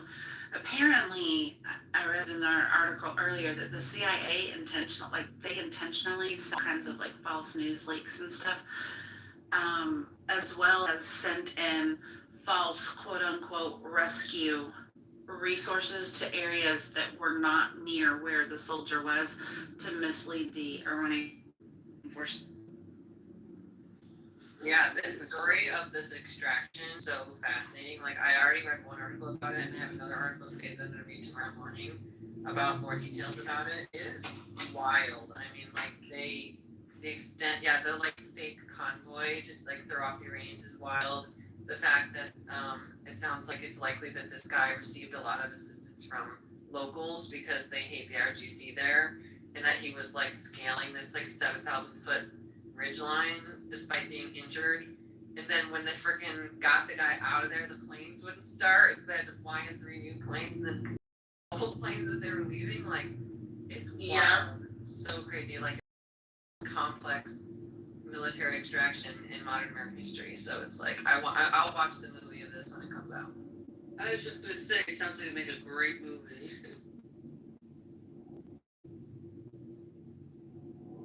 I read it. I think the special forces. I guess there were hundreds of special forces from the U.S. that there to rescue him. But all of the rescues you get, the complicated ones like that, almost always involve the fuck do you call them? The para rescue. The parajumpers from the Air Force, which is actually they call it like school. You have to. They're special forces, but they have to pass the largest number of qualifications and courses in order to get selected, and so it's pretty rigorous. But they're basically they're great medics, but they're also really great at rescues. And Are you talking about like the 82nd Airborne Division? No. These are special forces. I'm trying to think what they're called. There's a name for them. SEALs? No, the Air Force's special forces. So the pararescue. You can look it up. They have it's like compared to Green Berets, all of these other people, they have to go through a lot of the same schools, but they have to do a bunch of additional ones. They have to be halo and high altitude jumping qualified. They have to, of course, all of the medical shit, and they have to be able to rescue by sea, land, and air. They are in other words, it's just and they're all also I think qualified as like JTAC controllers. So the PJs. PJs. Yeah, PJs. Those are like which is pararescue jumpers. Yeah. Pararescue jumpers.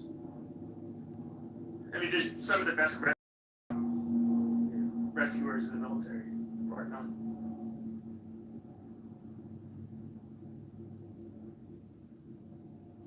Maybe I shouldn't say, but wasn't somebody in your family involved in that epic? No, my dad was a paratrooper. Oh, okay. Not special forces, but a paratrooper in Vietnam.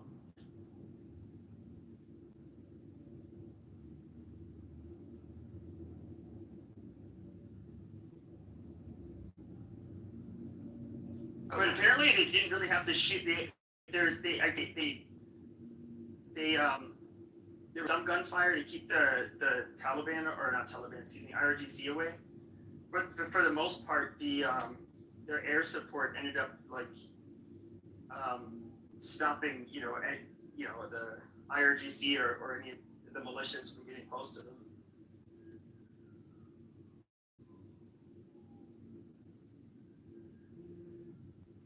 All right, since we're talking about the news, I have two quick pieces to share with the group then. I'm reading the New York Post, and they have a headline that says, NPR didn't quote a single in synagogue after attack, but interviewed terrorist pals 6,000 away in Lebanon. So this giant synagogue in Michigan, they didn't interview us, but they did sort of try to humanize the terrorists by interviewing his pals in Lebanon.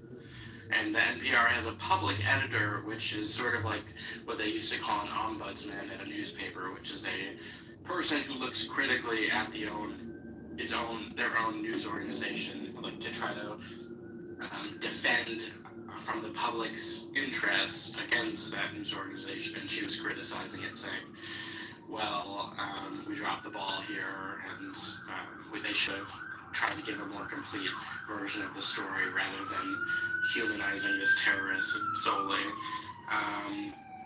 So there's that, and then of course the most delicious piece of news from the last 2 days, besides the guy being rescued, is Marco Rubio kicking out the niece of Soleimani from the U.S. and she's in ICE detention now, and she's famously was legal or what? They were legal green card holders. She was a green card holder. With a lot of. She lived in a mansion in Los Angeles, and she calls the U.S. the Great Satan, and she was, praising the IRGC and the Iranian regime on social media, and I guess she's gonna discover that maybe living in Iran isn't as nice as living in a mansion in LA. I'm sure she'll get. Was this Soleimani's name? Okay, yeah. Did you see the cover post in the picture? Oh, did you see her? Oh yeah. my God! She's gonna be Wait, at the you didn't have Renewed that. Awakening. That's the PS of the story. Like, you have to say what she looked like. Right. We'll describe it for the. Oh, wearing bikini clad, short, midriff, tattooed skin. Yeah. Yeah, she's put the. Let me see if I can. I have a link to someone's Twitter that is the Twitter of that cover of the New York Post. No, we're talking like stripper looking. Wait, let me Yeah, find it. she's she's a little social media. They look like typical fucking Persians to me. like very flashy, very into their appearance, very just obnoxious and narcissistic. I just put it in the chat. Okay, take a look at what she looks like.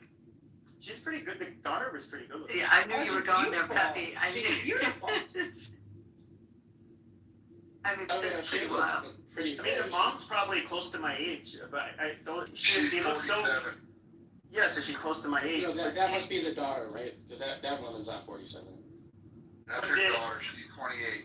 Okay. But the mom though, like all of her pictures are so photoshopped that you can't even really tell what she looks like. They're not going to get back into Iran. Yeah, I was gonna say they'll probably end up in Turkey or Russia or some shit. We'll wait for Maybe them to the go down UAE. ground. They usually just let their head stick above the ground, right? Then they get hammered with rocks. That'd be a nice way to go after these broads. They don't do that for. Wait, hold on. I don't know if she deserves the death penalty. He was joking. Goddamn.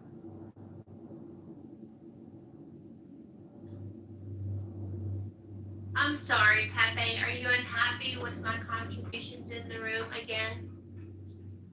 No, it's just that you like your screechy voice and you're like, I don't think she should get the death penalty. I don't. Between the two of But it's not us, maybe you serious. should be talking about squeaky, screechy voice. Amazing. Thanks for posting, Abby. Yeah, thanks, Abby. Yeah, I put more porn pictures up in the chat if you'd like. Why do all women just turn into like attention whore skanky sluts when they move to LA? Dude, but those Persian women, I've been joking a kind of ton, even when I was like in my early 20s. I mean, people would make fun of Persians like here and in Los Angeles since then. Like they are like some of the most vain, just weird people. Let's keep it 100. They turn into that when they go to LA because that's what the men in LA are looking for. No, but even here, they're over the top. Like a lot of Arabs, I would say there's quite a large chunk of Arabs that are like that. Even some of the Christian Middle Easterners are kind of like that, but they kind of take the cake.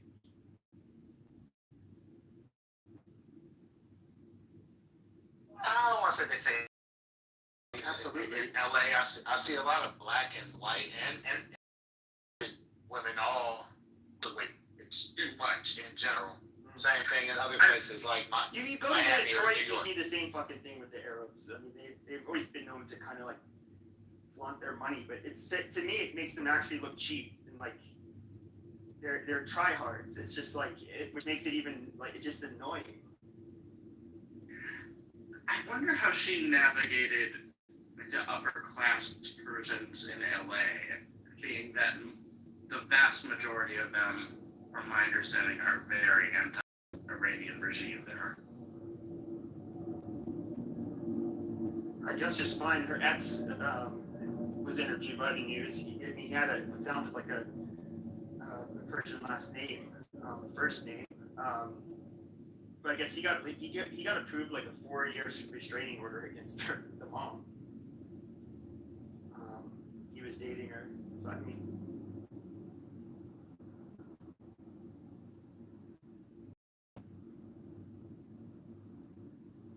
No, I never watched any of the house. That one I would watch, like the Real Hierarchies and Oh, that's pretty. To the Shahs of Sun. another version of that, like a more version of that last show that someone just.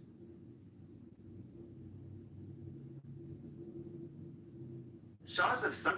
Like, I don't know what LA's population, but like what percentage of those Jews are I mean, Persians are Jews? Not all. No. I mean, there are some very wealthy Persian Jews, but that's not that group. Like the really wealthy group is in Orange County. You know, the guy that started eBay, Amidor, and there's like very wealthy Persians. It's a mix. I don't Hannah, who are the big stars on the Shores of Sunset? Have you ever watched it? No, I wouldn't watch that.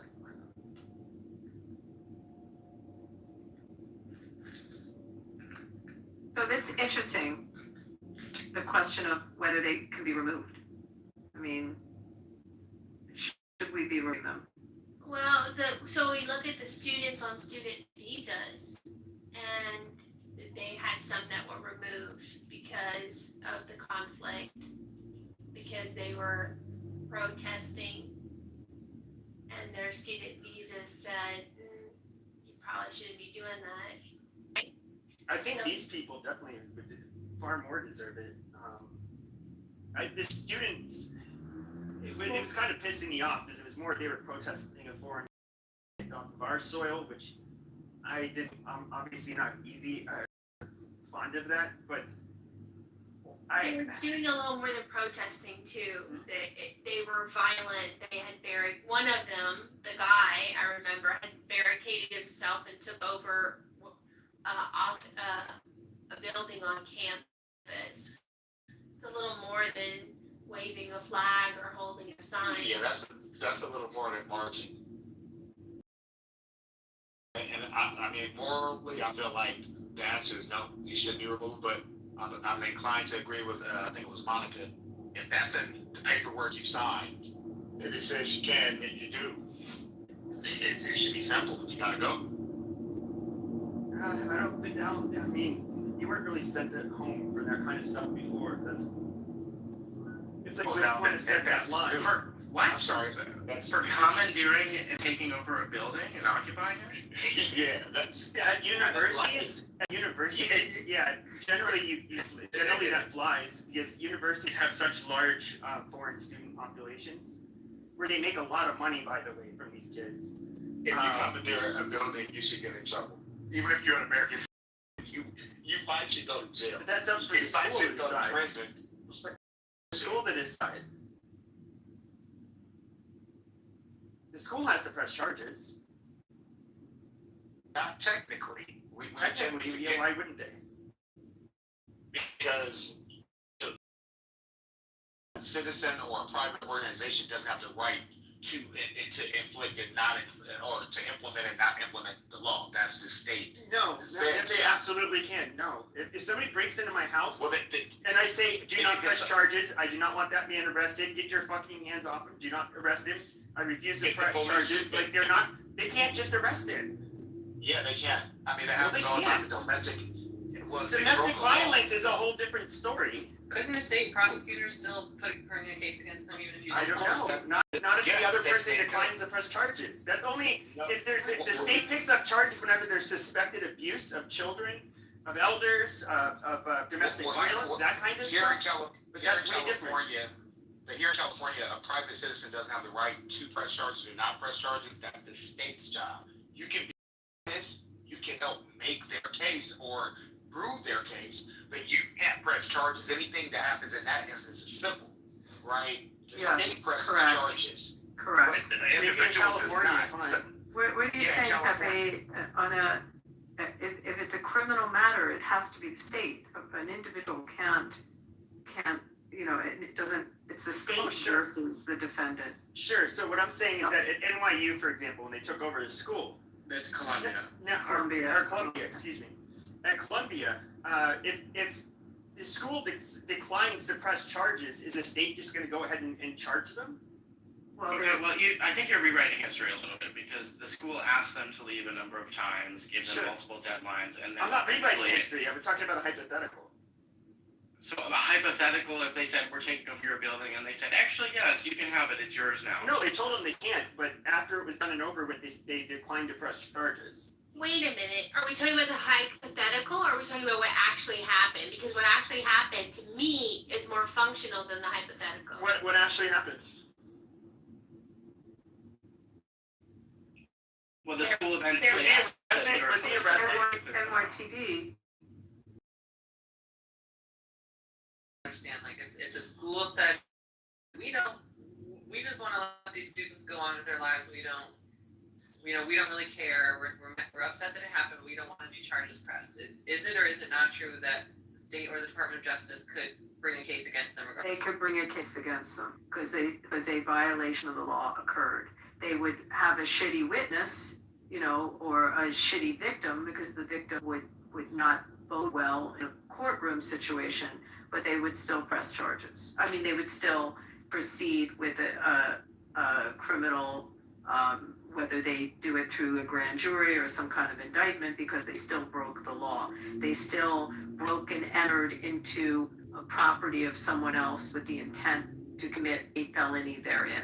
It's burglary. I mean, it's the intent was to vandalize expensive property. Their intent was, they held someone hostage in there. Wasn't there an employee that was held hostage? So although the university maybe didn't want to press charges, you also had an individual that had been, a false imprisonment and kidnapping. So there were lots of charges that came out of Columbia. It's just this typical left-wing, fucking protest, and I don't know, the same shit they've been doing since the 60s. I don't know, I don't... Yeah, but to me, you're this is not supposed to abnormal. You're supposed to organize the right way, and when you really think about Well, they it... never did. They never have. I mean, but if you actually think about it, especially if they commandeer a building, who is the university going to call? The police, right? Who the police work for, and so forth and so on. So, you might have 100 cops out there, all trying to get this resolved, and ultimately a DA says, no, this is way too much, I'm going to press charges, right? So they may not, you're right, they may take the university's word, good faith, and say, we're not going to pursue this, but that ultimate decision lies within the state or the Fed to go or not go. Individuals, we don't have the right to press charges because we have nothing to do with crime. That's a legal thing. You know where it happens a lot? In domestic abuse cases. Where You don't get an option with domestic violence cases. Well, you do, because I mentioned that earlier, because what happens is let's say, hypothetically, I'm beating up on my wife. She called the police. She doesn't want me, or the neighbors call the police. She doesn't want me to go to jail, so she says nothing happened. Often enough, you still get arrested. They have enough evidence to prove that a crime was committed. They understand only if they have the evidence. No witnesses. But they have a shitty witness. Well, again, they have no witness because she's not going to cooperate, right? And she's my wife, so they can't force her to cooperate. Well, it's only if they see But that you're it's only if they see that they have to have evidence, like there's scratches, there's shit. But let's say that's they broken. do. Let's say his wife she was totally battered and she was hospitalized. And so they can show that He there goes to jail or were, what? yeah, he goes to jail, but she doesn't want to press charges. It's not up to her. That's the point.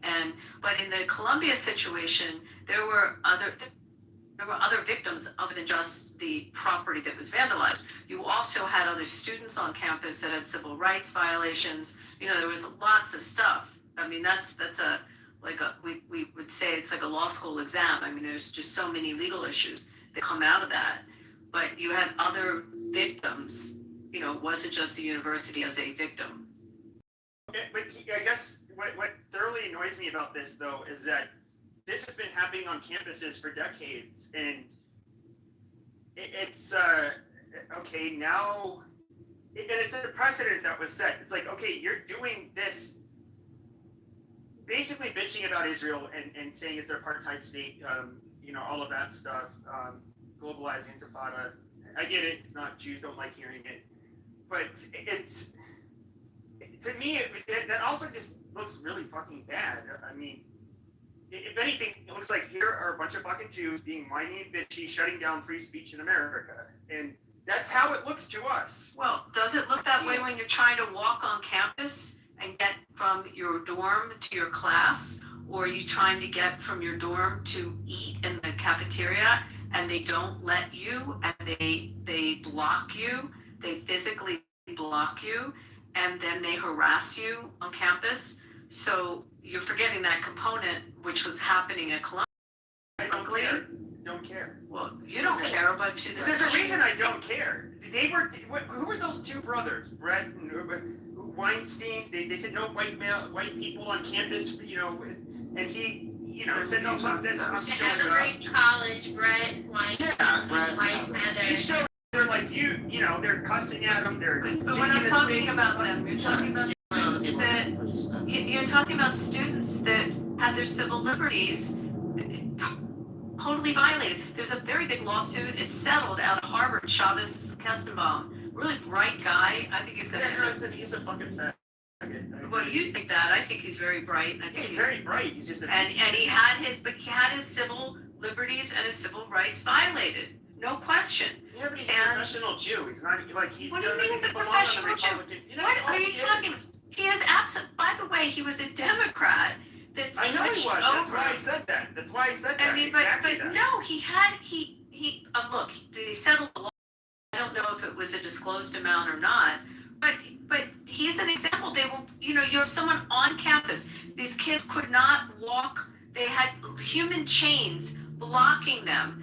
It also happened at UCLA, at USC. It happened at other campuses. It happened at Penn. Was he doing this to Jewish students or all students trying to pass? Jewish students. Or students Jewish students. Jewish. One that had, definitely if they had a yarmulke on, but they were trying to go to Hillel to go to eat some, Columbia, I don't know if you realize this, Columbia and Barnard, even more so the women's college there's a lot of kids that went to Jewish day school that are feeders into that school. It had a very high population of religious Jewish kids that went there. It's in New York, but it's known for that. And so you have a lot of kids that keep kosher, and that's their choice, and they're American citizens, American students. These are kids that grew up in New York or in other states, and they're trying to go from their dorm into the Hillel to eat, and they would block where the entrances were, and they created human chains. They created human chains not allowing them to go to class. There's some videos of someone that might have been at USC. It was at USC. I'll have to find this video where they totally blocked the kid, and the kid was a black Jew, and it went viral for you. But no, it was specifically, now whether they did it, they definitely targeted the Jewish kids on campus, and they sued, and they sued several campuses, and rightfully so. I mean, the Harvard was horrible about this, and so was Columbia. Like, sure. You cannot like the guy, and I happen to think he's brilliant. Yes, he's a very smart person. I'm not saying you cannot like him, but if this happened to you, and you're a kid in college, I mean, you're still a kid, you're like 18, 19 years old, and you're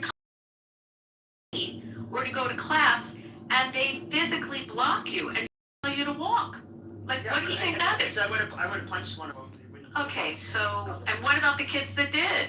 That got beat up? That's fine. And fine. also well, kids they got beat up. If kids got beat up, also. They deserve felony charges. Pittsburgh at Pitt, and what was the other school? DePaul? Yeah, that doesn't seem right at all. It doesn't seem right. It wasn't right. Put your fucking hands on me, and tell me I can't go into I'm going to. I would have turned violent immediately, but. I guess the thing is though, is you have hold on. Yep. No, they're not public; they're private. It doesn't, but that doesn't matter. This Kostenbaum, whatever the fuck his name, I forget his Shabbos Kostenbaum. That's right. Okay, so it's really what's really eye-opening is that here he was sitting comfortably on the left while they were anti-American, anti-West, anti-white. As soon as they turned against his fucking tribe, here he is, totally changing his fucking tune. And to me, it's just like, well, you can go fuck yourself. Now you're just sticking up for your tribe. This is what it's all about. And so we don't really take this guy seriously. And I think take him very seriously. And lots of you go for a minute. You've been speaking for 20 minutes. Sorry. So, no, not you. So, anyway, a few delineations need to be made. One, the expectation of free speech is not as high on a private campus as it is on the campus of a public university. Two, when you say he didn't anti-white, anti-America, whatever, someone protesting on a campus mall with a sign or even a bullhorn is a lot different than human chains of essentially thugs of people. By the way, and you would have punched him in the face. You against an entire group of mob of people. That's ridiculous. But I'm not challenging. Yeah, because most of them are pussies. Most of those people are pussies. Okay. At that age, yeah. I know you're a big man. I got it. And then commandeering a building, it's a lot different. You can have any retarded cause you want on a college campus and protest in the middle of a campus, even if it's a private campus, and you'll be fine. That's They did do this when I was in university. The cops would have to come. They would chain their arms together, but they put PVC tubing. This had to do with one of them. Yeah. This had to do with like these were like environmental. Then after the war started, they did it, and they were making it so people couldn't go into the main buildings at the University of Arizona. I remember this shit happening. And sometimes the cops clear those people. Yeah, absolutely. Pepe, did you not see what happened at Cooper Union? Do you know what that school is? Did you ever hear of Cooper Union? No. So it's a I used to work right by Cooper Union. So you can explain to them, it's a school that actually you don't pay tuition. Go there. It's a very small, select school in Manhattan.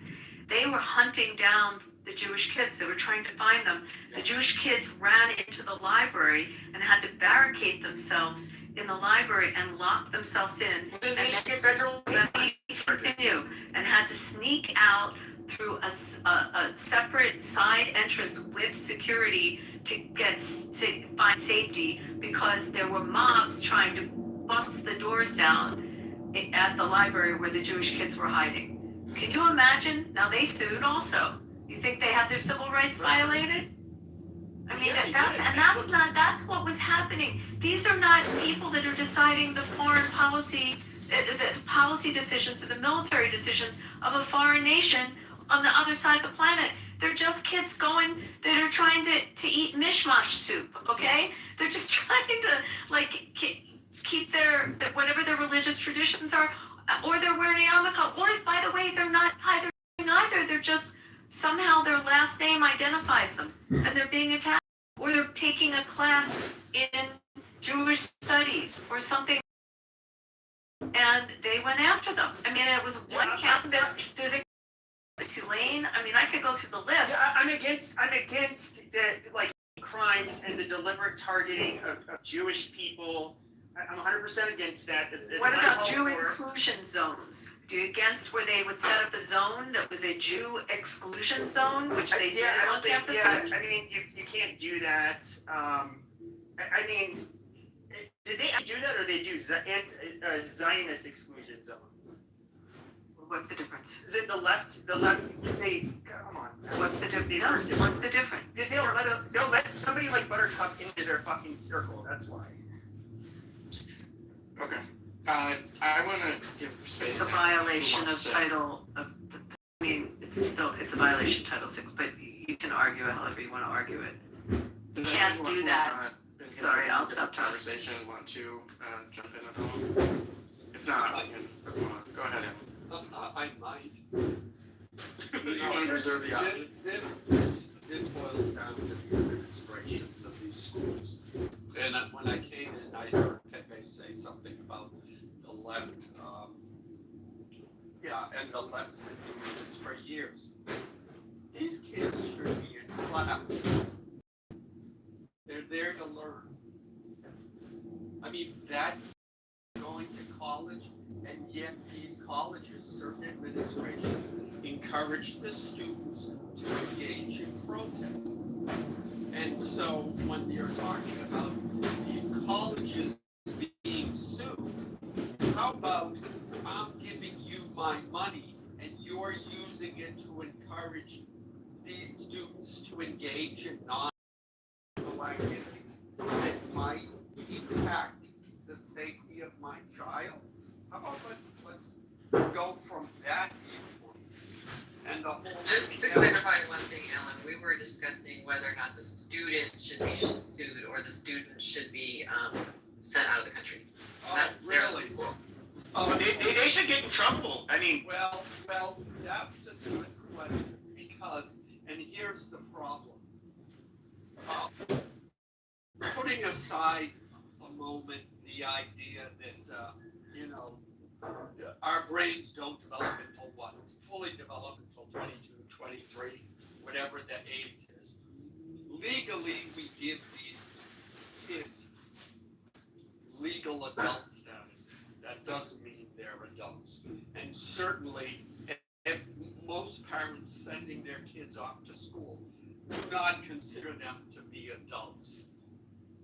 So it's kind Okay, of, however, so I'm sorry, is your they point are. just there should not be any kind of free speech activity or political activism on campus? It's something that's like kind of not so interesting of a point. It's not an interesting point. Well, I know it's not an interesting point, but it certainly solves all of these problems, doesn't it? I mean, that's the So, Bryson, I have a question for you after Alan goes. Yeah, I mean, look, if you look what's this, I forget if it's either Brett or Eric Weinstein, one that was it Evergreen. Earlier.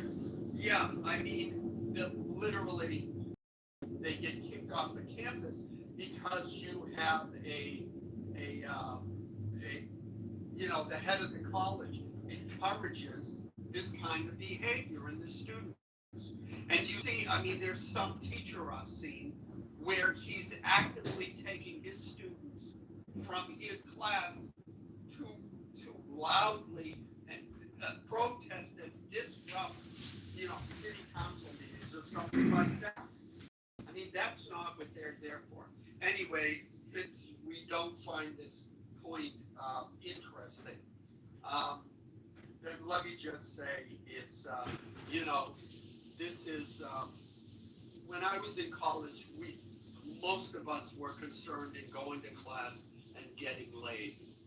And AIDS ruined all that because now nobody can have the free wild sex that we had on our college campuses in the late 70s. So Your generation ruined it for us. Thank you. Yeah. Oh, we are. Okay, Monica, what was that? Who wants a quick summary of what happened at Evergreen College? Who doesn't know what happened with Brett Weinstein and his mom?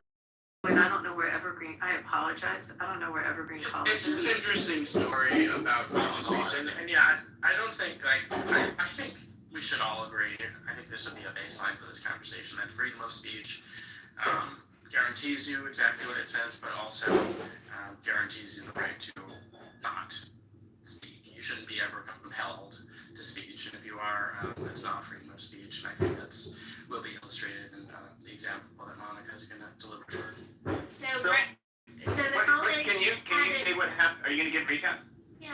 So the Okay, college there was based on a play or something about minorities, and the whole premise was people don't think about how important that group of individuals have, the service industry, etc. So they would have a day without, and the students of color would be excused from classes that day. They didn't have to attend. They're thinking that their absence would be observed and felt. Well, the college one year decided to flip the script, and they said, well, instead of the minority students and staff not coming, we're just gonna we're gonna ask the white people to not come. And so Brett Weinstein says, wait a minute, this is something that you guys want to do. I'm not going to stand in your way to do it, but I'm absolutely going to go to work. I'm going to see my students. I'm going to hold my classes. You can't deny me access to my preferred places. And the students were upset, barricaded the administration offices. They held the university hostage in his office. It was incredibly bizarre. Brett Weinstein was getting death threats. The campus police had to say, hey, it's not safe for you. All because the entitled, spoiled brats wanted to put their preferences over people's rights. They got fired. He and his wife got fired from Evergreen College, from what I remember. I don't know if their litigation was successful, but they started the Dark Horse podcast on YouTube. That was several years ago. You can hear Brett. I think he was interviewed by Jordan Peterson about the event, or he's spoken pretty openly about it. Hopefully that didn't take too long. My question to Derisive was, tell me about the title when we're finished this segment of the conversation. Oh, it started out as like a troll room for me and Buzzy, and then it turned serious, so Buzzy left because he wants to troll. So it's just a punchy little troll title. Buzzy does need to be fed. Yes. I have a question. Wasn't he on the app with us? Why am I remembering talking to Yeah, he was. that guy? Yeah, he was in rooms with us. Is this the guy Derisive that does the Dark Horse podcast? Yeah. What about it? Is this the same guy? The one Yeah. Okay. So I was just listening to it today, actually, about actually they had an episode today, like about the current war. They do a lot of cultural commentary through the. Well, I'm just curious. I'd love for you to tell them what they feel about the war. He's kind of more on the well, he's obviously his world was limited that. Yeah, there's an hour-long YouTube documentary about the whole Evergreen College thing. I think it's a two-parter, but it's on YouTube and them recounting the entire story of what happened. Yeah, so and they actually got that idea. There's a movie. I just want to add real quick. There's a movie actually called "A Day Without Mexicans." Yeah, that was over 20 years ago. Okay. Yes. So that's. Yes. I was thinking that while she was explaining that story, it's so fucking old. So to add a bit of color to that story, which I've heard them retell many times because I followed them for a long time, they said that of all of the students, this is a college where they have small classes, so they intimately know the students, unlike the giant state schools where you go to a lecture hall and you don't. They have close relationships with their students and travel with them, take them on traveling expeditions. And they said none of the students that they had ever taught themselves were deriding them or wanting to force them out of the university or had any negative thoughts about them. I mean, this, of course, includes students of all colors and political persuasions. It was only the students and the related community of this university who people are racist and they must be forced out to racism being evil, which of course they're the least racist people ever. They're like Gen X, classical liberal minded people or hyper intellectuals. So yeah, a moment. It certainly captured a cultural moment with all of that, and ended up, catapulting them into podcast stardom after that. So they certainly have a bunch. And they sued. What was? I don't know what happened with the lawsuit, Monica. I don't know anything. I don't remember that part of it. Did I capture the details okay? Yeah, you did a good job. Yeah. It's a long time ago.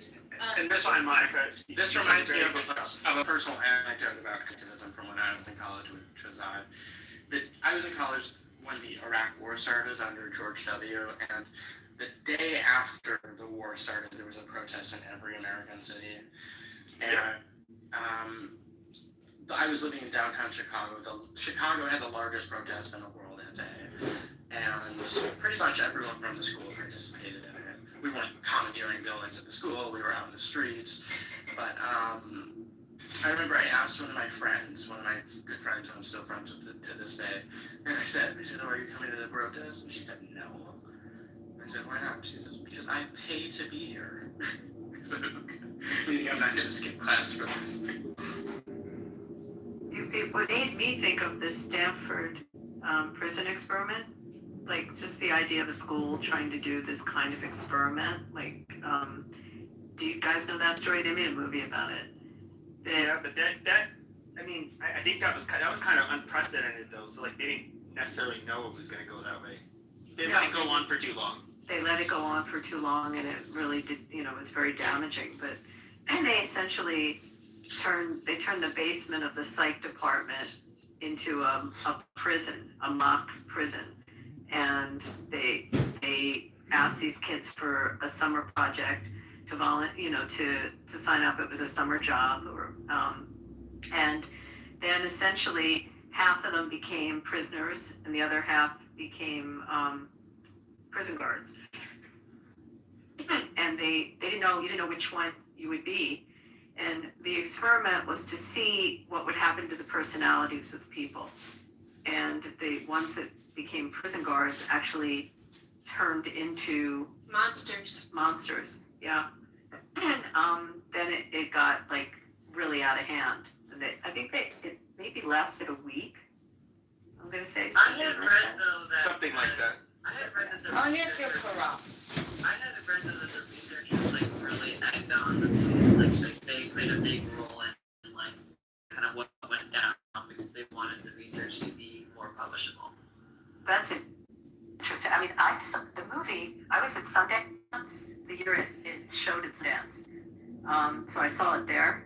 And I mean, it's not a great. It was a good movie. I mean, not great. It was like an indie.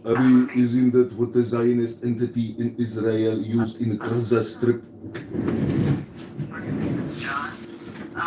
Anyway, I would say like if you don't know the story, it's a pretty wild story. But just what for a school to do, let's call it one of these experiments, like it sounds like the other one was, and just the liability that can come out of it as a result of it. And that's why I brought it up earlier, Abby, is that there was, like, I brought that one up, is that was one that, by and large, what was really weird is that CNN and MSNBC, all of these fucking, news channels at the time were basically on the side of the people who said, no, you fucking white people, don't come to work today. You're not gonna oppress us. You students, stay the fuck away. You're such horrible, oppressive people. And then I am basically comparing it to where it was like, yeah, they're like you fucking Zionists, you colonizers, you scum, you murderers.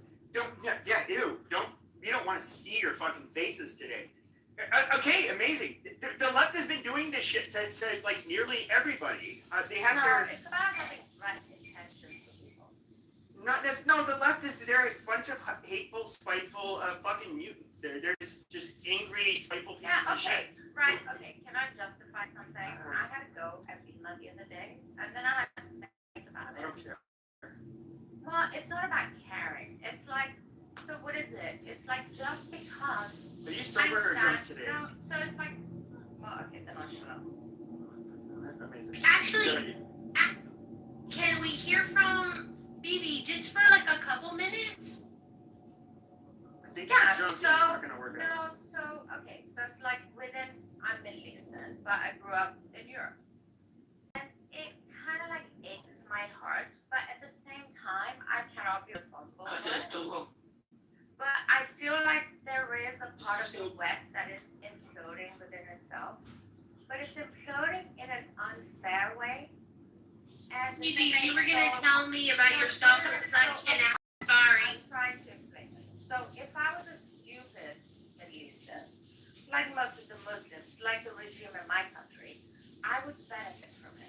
But I'm not a stupid Middle Eastern. So I hold value. It's like I was just having this conversation with an American, just earlier today. It's like just because Britain is not what Britain is today doesn't mean that it hasn't paved the way for all of us throughout history to actually know who we are through like right and wrong. So it's like I feel like there are certain allies and certain like friends that are worth like holding on to.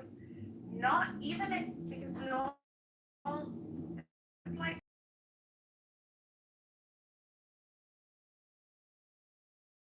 smart and I appreciate that for you. You're like a soldier, right? But you're not a visionary.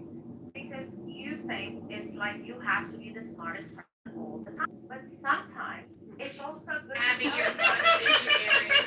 Wow.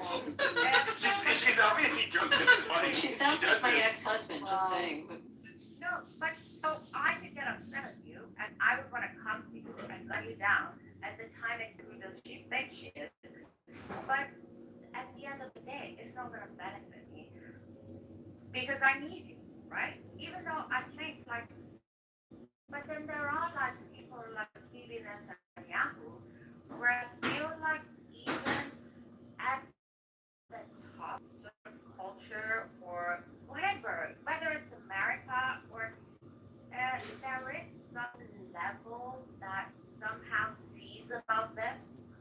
You know, it's like I could see about it. No, And I don't know. believe like someone like Netanyahu, which is why You lost us, Bibi. That's why I was trying to. Bibi, I love you. You're a gorgeous Persian woman. Okay, I know you and I like each other, but I mean, I said. Well, I like you, Pepe, but you know, in a different. But so.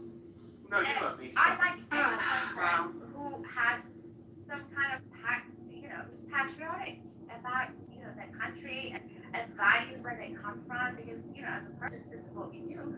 But it's also somehow good to understand who we are against history, against each other. It's like if I'm trying to like say something to a Jewish person, like. Okay, Bibi, if you had to distill your point that you're making right now into 2 sentences, what would it be? We stronger united than apart. Thank you. Very nice. Well, that was good at the end. Yes, I never thought about whether you're visionary or not. I don't know. It's an interesting way of. Do you guys think you're visionaries? I agree with your ex-husband. So can we talk about, is it better to be a soldier or a visionary, or both needed? I think both are needed. I mean, to my girlfriends, I'm a fashion visionary. I just need to say that. Is P in the audience? I'm sorry. Can we talk about a conversation? As much as you have all the inventions, with all the tricks, with all the military, with everything, you are soldiers, right? And for some reason, this is how I believe, like the Jewish people, the reason why they call you the chosen people is like ultimately you are the soldiers of nature or God, if that's what you're into, to lead us somewhere. And I have never, like, throughout history, I cannot, like, someone tell me, but I cannot see this with one battle where the Jews won. But they get utilized somehow, and which is fine. And you're kind of making the Jewish argument about like a light for the world, a light for nations. So, Bibi, is Bima a visionary or a soldier? No, Beamer, I don't know. So with Beamer, I also feel a conversation with her. No, Beamer is a inadequate. No, she uses ideology to measure everything, which is not how you can operate in real life. And they create A bit of an ingenue. obstacles for the rest of us. But I don't know, can you talk sense to her? I believe so. And I had like ignored her the other day, and maybe I shouldn't. Maybe I shouldn't. And Beaver always says this to me. And I feel like I could. But sometimes I don't have time for it because I'm coming on here and I'm worried about what the fuck is going on in my country.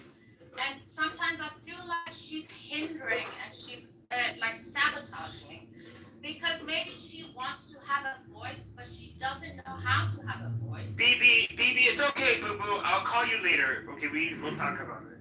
Yeah, but Pepe. So anyway, So I'm Russian, by the way. We talk from the. Oh shit.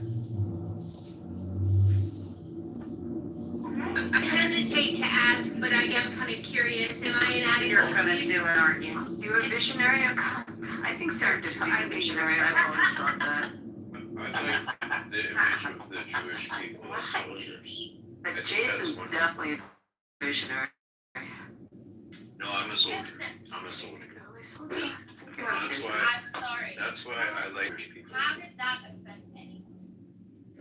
I don't think anybody's offended. Yeah, I don't think anybody's I've heard Jews like try to explain it to me that they feel like this is according to their religion and their beliefs. It's not that I necessarily believe it. But hold on, BB. But they do think that they should be like a shining example, like a shining light that is an example for how other people should live and all that crap. Is there, Christians are kind of in the same way. They feel like they have their religion is the light. Like, you know, we're all different. It's We fine. believe in Tikkun Olam. Do you know what that means? I have no idea what that means. It means we believe that Tikkun Olam is healing the world. We believe that you have to You know? do good to How the can world. you be a visionary if you only function on victimhood? Because that makes a very good soldier. No, that doesn't make a good soldier. All right, that's just dimension. But No, I don't know what tribe you belong to. I but think don't come I'm in not like- Jewish. I'm not Jewish. I don't belong to any tribe. Yeah, but no. Okay, you I'm just Czech like know German. what you are, apparently. I'm Czech German. I've told you several times. I'm Czech German. Okay, I'm a pure member of the You know, white race. whenever Of people the pure say white what race. did the Germans do to the Jews, I always think, what did the fucking Jews do to the Germans? Because you know what? They Basically, eradicated basically the German nothing. sentiment. Basically And that's why nothing. they fucking. Oh, that's. The Germans were a thorn in every European's ass at that time. Church's It ass. wasn't about the Jews being, it wasn't about the Jews actually being Holocausted. It was about the Germans being Holocausted. Huh? Huh? The Germans will never, ever. They have been demoralized to like, but there's but all of it after World War I, the biggest regret that General Jack Pershing had, the biggest regret was that he didn't put boots on the ground in Germany. The Europeans were all skittish and felt like, no, dude, Germany did not look. They're gonna start some shit again. No, Which he obviously did. And hold on a second. Hold on. But you have a highly industrious group of people that are extremely capable. The Germans, I don't think anybody here would deny. Oh, Jesus Christ, let me finish! Jesus Christ! Oh my God, I'm about to stick you both in the goo. You guys need to have decorum and no big miking us, Pepe. I have to replace my headphones after this. Look, So the Germans, look, they brought world superpowers against them to try to defeat them because they were that scary. And I can imagine this is a group of people that was as hostile as they were to their European neighbors. How were they going to treat their Jewish minorities? Horribly. I get it. They had I would say they kind of gave a master class too when it came to propaganda.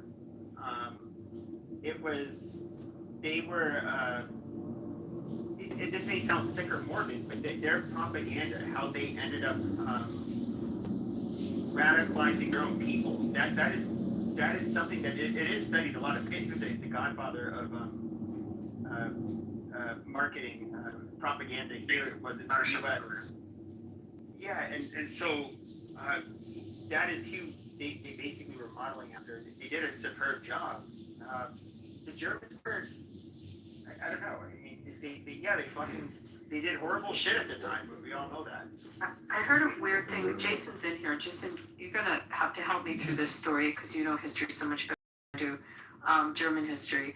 So when I went to Berlin, I had this amazing guy that had worked for the NATO forces and was a professor, and he said that because there's all these different, they all seem to have the same name. They're Frederick. There was a German leader that led maybe in the 1700s into war, and it was a battle that they lost, or that it was a very bad battle. And many of the soldiers were wounded. They became like amputees, and they were, maimed. And he brought this soldier class back. One of the things he did was he brought them back into society and gave them jobs as teachers. And many of them went into the education profession when they came back from war. I feel like it was late 1700s, early 1800s, somewhere in that time frame. That's going to be Frederick the Great, I think. Yes, that would make, there's a big statue of him in Berlin on a horse. And as a result, the school system there and the way that they learned was very regimented and very structured because the majority of the teachers came from a military rigid background. And that kind of style of learning and that persona then sort of it seeped into the culture, into the German culture and into the German way, and continues on, so that when we talk about how Germans are so organized, and even when you go to visit the death camps and you see all the names in the books and everything was, the record keeping was immaculate, and just this discipline and rigidity harkens back to bringing these military to run the schools and to be the teachers. Am I saying that right, Jason? That's kind of how the story was explained. Yeah, I didn't know that. But yeah, I didn't know about that. Maybe that's true. Because I kept saying, how did they get this personality? How did the nation next door, how does France have a completely different personality? Like, how do these nations take on these personas? And why are Germans so disciplined? And that's how it was explained. Well, a lot of their nations though were kind of fractured. Like France, you can say they were against Nazi Germany in a way, but a huge chunk of their government as well as the population was more or less on Hitler's side. We can look at the Spanish, we can look at the Italians, many of their neighbors,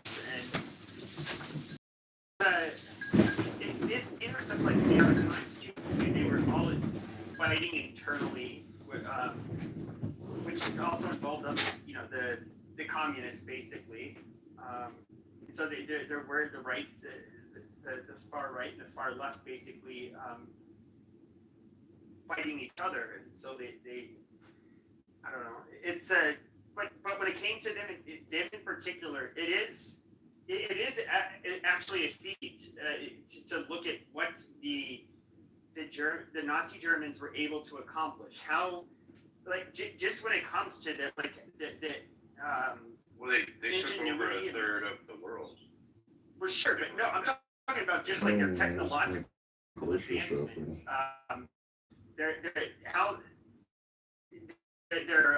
How advanced they were just in warfare in general. Like they took on pretty much all of Western Europe, and of course or Russia, I should say. Which, if it wasn't for that, we wouldn't even be having this conversation more than likely the way we're having it. That within itself was probably their downfall. Well, you could say we wouldn't even be having this conversation without Socrates. Yeah, it was kind of suicidal, but nobody's going to deny that they put up one hell of a fight.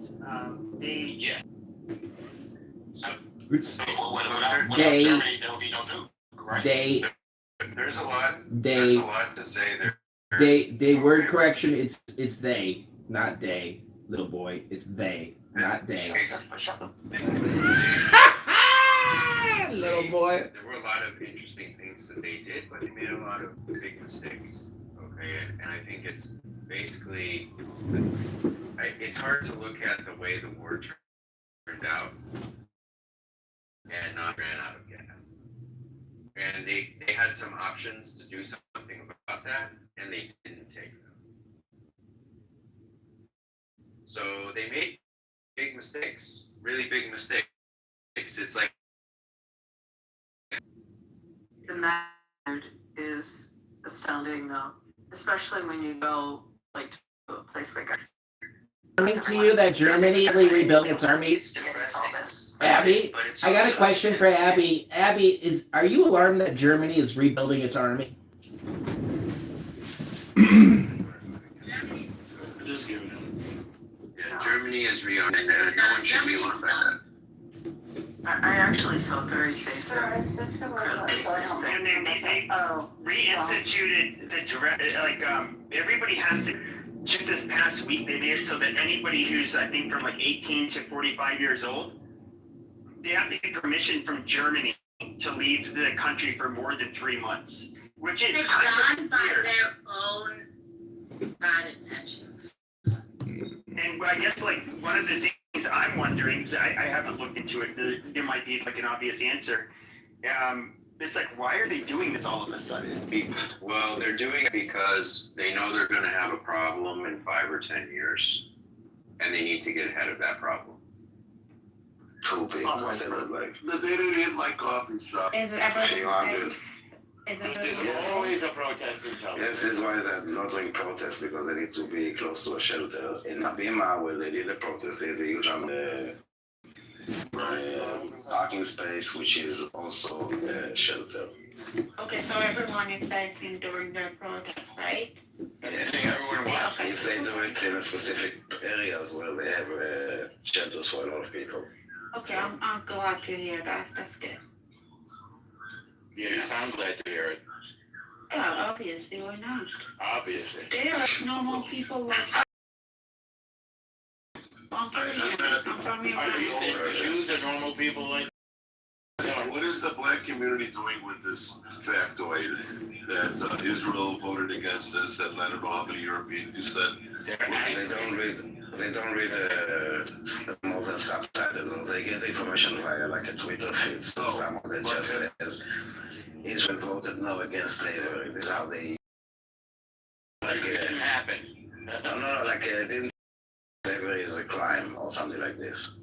Yeah. All right. Did any editorialist, politician, anybody say anything to anybody prominent lately? No, I don't think so. Because if you read it, you know, like they did it in the UN, like they explained why they voted no. And also the US explained why they voted no. What did they say, the US? Basically the same thing, that I don't know exactly things. It's all about the reparation and about defining like classifications of this, and that it excludes other. I don't remember exactly their phrasing. I remember the Israeli one more. However, was it so important to say the greatest and not an extremely tragic one or whatever? So there would be. First of all, you don't want to put all slavery, because otherwise it's about paying reparations, and those that voted yes are the ones that are not included, and those that abstained or voted no are the ones that are supposed to pay. If you included also the other slaves that are actually still exist, those countries will also have to pay and call that a crime. But you signal out only this, only for a specific payout. It's a trick. It's basically exactly this. So they will vote no, and to embarrass them and to kind of show them as supportive of slavery. Well, actually, the countries that voted yes are the ones that actually have slaves. This is the job that the UN became, basically. Did the Arab countries vote? They voted yes? Yes. It's like this with this new law in Israel about the execution. It's kind of like the same thing, how it's kind of like being laundered. What do you think? The New York Times on the front page, Daniel, said this law is against Arabs or Palestinians, literally. No, Daniel, what do you think about the execution law? Usually I'm against executions in general. Especially as I see it, it's a unique case. You know, I don't think any other place, you know, like United States, when they have death penalty for murders or whatever, no one is kidnapping civilians in order to release them. It's not a thing that happens. In Israel, we do. They are not just like, you know, we put them in jail and this is justice. They are now like a ticking bomb that will cost maybe like someone being taken hostage in order to be a bargaining chip.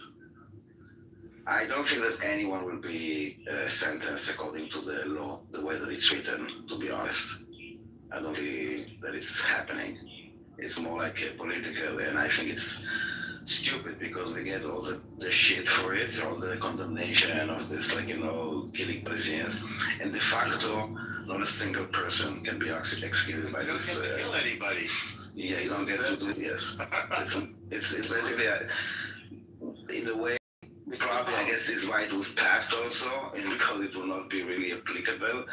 And it kind of, towards elections coming, it's kind of like, we did something. I mean, at the end, we have the death penalty already. Code. It exists, okay? And this basically is kind of like the same. It was just never applied, like, ever. except for Eichmann. And well, there was another case of like a soldier. To be unscathed. Yeah. But wasn't that before the state? Yeah, no, this is like they always ended. Basically, only Eichmann, like per se. But the law exists to execute. Just it's never been done. Now, like the way that it's phrased, it's when the intention is to limit, like because you my uncle, so it's not about the elimination because You're obviously it's former not advanced about species. I think this guy's got a great beard. Sending a quick message. Listen to my question, Mr. Trump. that you need to prove in order to take someone's life. So I don't see that this. And we get all the shit. This is what I'm trying to say. It's stupid. So it's pretty bad tact. I'm asking. Yeah, it's a trick. He thinks internally, okay? Internally, the impact is like his just trying to appreciate content creator. Even though like in reality, internationally, people don't understand it, and and of course they will frame it. They don't. Americans see it as through the American lens. If like there are people sometimes that are innocent that are being executed. This is not the same case. 7 are the veils and the dead wind. Not the same situation with the hostages and the kidnapping. It's like it's hard. If you need to do such a movie, you need to really explain it and just like to tell the world like you're not completarians or like I don't know whatever, and to show that it's not targeting a specific group, but it's not for treason. It's for committing terrorism. It's with the aim of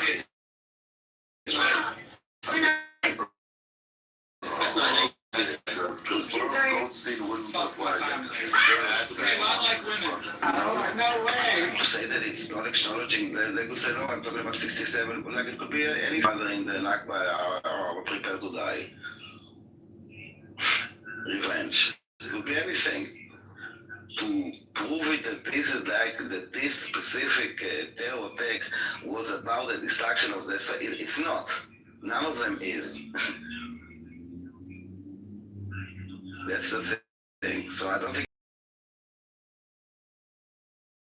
with on the media and in the public perspective. It's just stupid.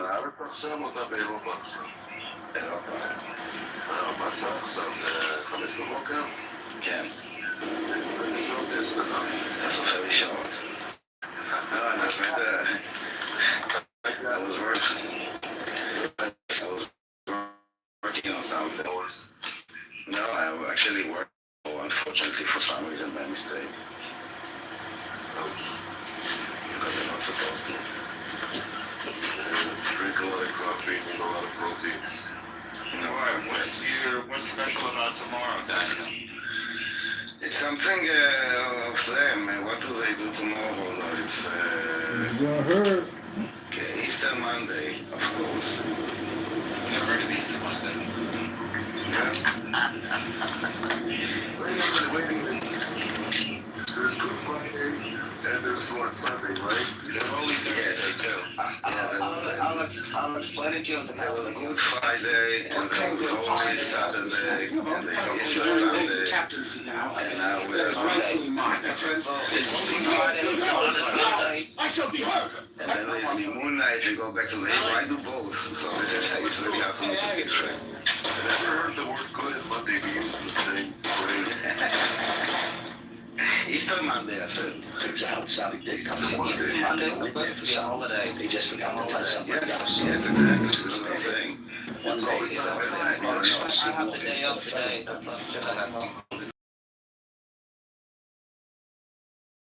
Some kind of stuff for tomorrow. I wrote it tomorrow's day off because I didn't know that Easter Monday is a day off. He didn't tell anybody what word.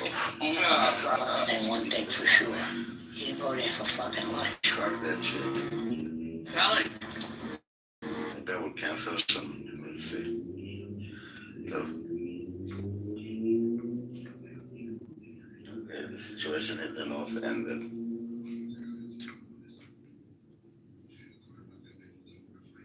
Why did you change to Rita? I don't know. I guess to identify with Persian people. I was kind of like drunk when I did it. I have to stay for another week. I'm not Zede. Yeah, obviously I'm Zede. Azade. Okay. What? I'm just repeating you. I let you play with it, so it's a game. Yeah, it's basically a simulator that you are the Prime Minister of Israel.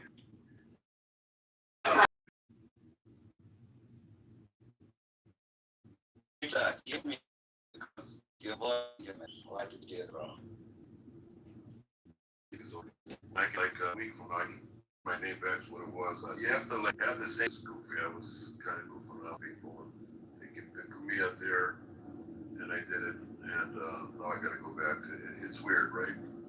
What are you gonna do? It threw me off until I heard your voice. It's like, by the way, it really threw me off. I was like, what the fuck? You gotta sound like Prime Minister Bibi. By the way, I'm thinking even to Bibi Netanyahu. Whenever he speaks Hebrew, like addressing like a wartime speech, bro, he sounds like a Churchillian figure to me, man. I like that guy, bro. I don't know what you guys think of him. Obviously, I hate my Prime Minister Albanese. He's terrible. One of the worst of the worst. When I hear Bibi speak and I hear you speak, Rita, I'm like, bro, your voice threw me off, and I'm like, oh, I know who you are.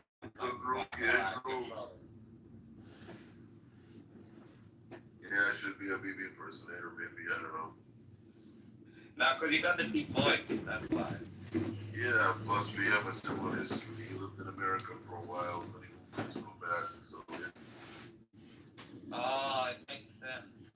I get it, yeah. Answer my question, Mr. Trump. Did you start a war just to distract from the fire? His father was a very, very, very famous historian, and he got a job in America because a lot of the right-wing people like Netanyahu family couldn't find academic work because the academy was controlled by leftists. So he found a job. It's controlled by leftists worldwide. So repeat after me. The spirit of the valley never dies. It was like 90 in America. The spirit of the valley never dies. Better chance in America, let's just say that. Valley.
Did you bomb a country in the middle of peace negotiations? Yes, because they told me if I didn't do it, they'd say I was being anti-Semitic, and none of my Republican friends would get funded. Tremendous pressure. Your Honor, he's telling the truth. Donors were calling me like it was a telethon. I advised them it was That's allowed. the logic? Permissible self-preservation is a mitzvah. And he said, Did you bomb a country? So, I mean, they're leftist country. Who was as brilliant as he was. I mean, he was beneath him. So he found something in America. And then that's where Bibi learned the next if I'm not mistaken. So the family has a history. Oh, no way. After some American guy, you know, I visited Yoni's site where he was shot actually in Entebbe. There's like a plaque in Entebbe airport with Yoni's photo and everything. when you fly, No way. and heavyweight. So I've seen his plaque. They're building a statue of him actually. Yeah, it's amazing. Yeah. All I've got to say. So all I've got to say is. No way.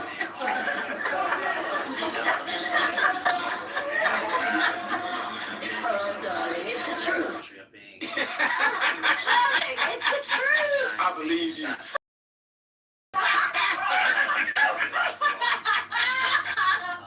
Fuck my family. No way! That's wild, Your Majesty. You're killing me. I believe you. I believe you. Yes, yeah, look at that whiskey man. Smooth and wicked. Rum? Thought Jamaicans they married to rum. Rum on me first, look, but the breeze cold.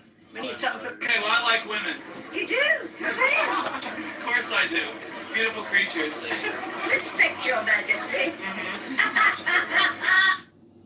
I hear tonight. When I give her my cookies and secretly has coke in it. Oh my, no way, that's wild, Mancy, you're killing me. Darling, it's the truth. I believe you, What keeps you going out this late? Gin. And mischief. Mischief, like what? What?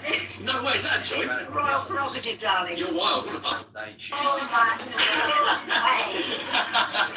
That's wild, Your Majesty. Women, they have arranged marriages with girls under the age of fucking adulthood. And look, and that doesn't mean I align with Judaism and Israel either. You know, if I'm picking one or the other, I can't say, like, I wouldn't remember of mine alone in a room. And they'd have to. You on Jeffy's side? Of course. Not that they'd want to anyway. Were you on Jeffy's side? Of course, I had the best vacations there. Beautiful beaches, tremendous service. Honestly, the best. Everybody says so. You wouldn't believe the views. Incredible. I'm gay! Excuse me. Were you on? I live in Australia. Australia is one of the most resource-rich countries. Are you friends with Jeffrey? For fuel. Are you friends with Jeffrey? How about this?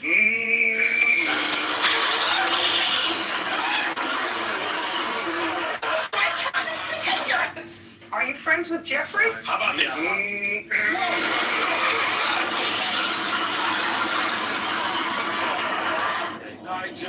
Were you on Jeffy's side? Of course, I had the best vacations there. Beautiful beaches, tremendous service. Honestly, the best. You know, we could be fully self-sufficient, but now our fuel prices are $3 a fucking litre. You know, so it's extortion really, and it's blackmail, and you don't know really what's going on and who's doing what, but that's it. At the end of the day, that's what it is. Well, you know who you voted. Answer my question, Mr. Trump. Did you conduct acts of... Yeah, our country unfortunately voted for fucking that dickhead Albanese. He promised Australians that they'd be able to own their first home. Then Canada's voting for the same. Germany, all these European leaders, and everybody's sucking dick. Bro, they're just caving in, and because they're corrupt, bro. Because they don't genuinely look after their own people. They get offered these bribes, and then they sell their own people out. You know, and it's greed. It's going to tear our fucking society down. Because even if I was Prime Minister in Australia, and I'm tapped in with very high, like grew up in like the sort of low socioeconomic area, but I went to school because mum was teaching there at a very one of the best schools in Australia, and I saw every size of the corner, like from the corner, and you know on the one side you got these people that even the rich kids these days, unless they have generational wealth, family-wise, they just to move out of home at the age of fucking 25, 30, they have to split rent. They can't even afford deposit or a social life. It's fucked. It's just retarded. And then our leader, Albanese, who's a fucking little pissweak prick, I'm not afraid to say it. What he did to vote for him and cause treason against his own country is allow people that don't even align with our lifestyle or want us dead, quite frankly, if we don't operate on their religious beliefs. And then he said, and then we're competing with young Australians wanting their own place and own freedom because we're the land down under. We don't care if Are you you're friends? Muslim, Judaist. We just want to have a good. He has fully sold out. I'll allow these Muslims into the country.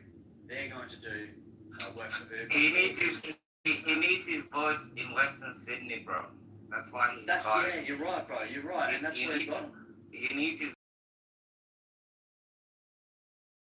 Man, these politicians get extorted That's the reason why.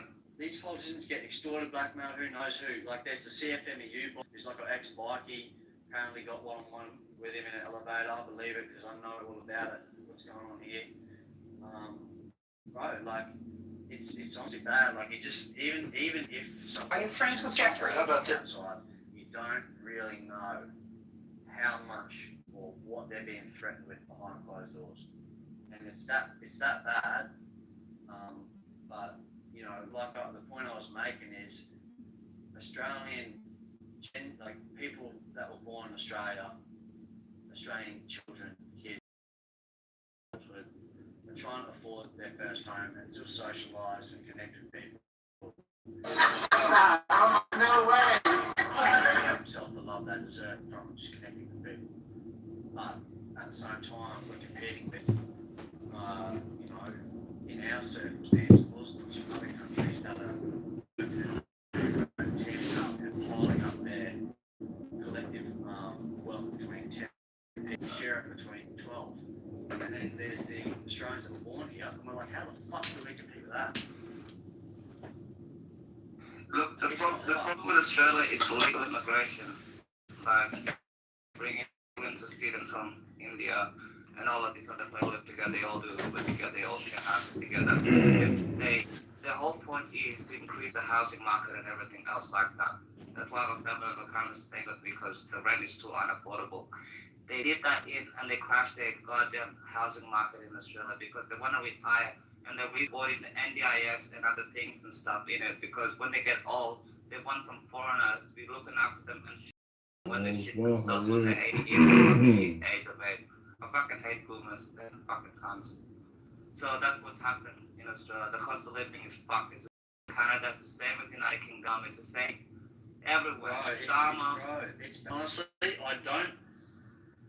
So I attended this political meeting with my little brother. I won't elaborate where, but like I attended this political meeting with the police chief of staff because they were concerned about youth crime in the area. And the parents were outraged. And Rowan, me and my little brother just realised, especially considering our experiences, you know, gang up youth crime, UK drill songs, social media, all this shit the older generation before us has fed down to the younger ones and mind fucked them completely. And we're just looking at them going, these guys have no idea. So I spoke to Channel 9 News, I don't know if they posted anything. I said, look, these kids are kids. They have no idea what they're doing.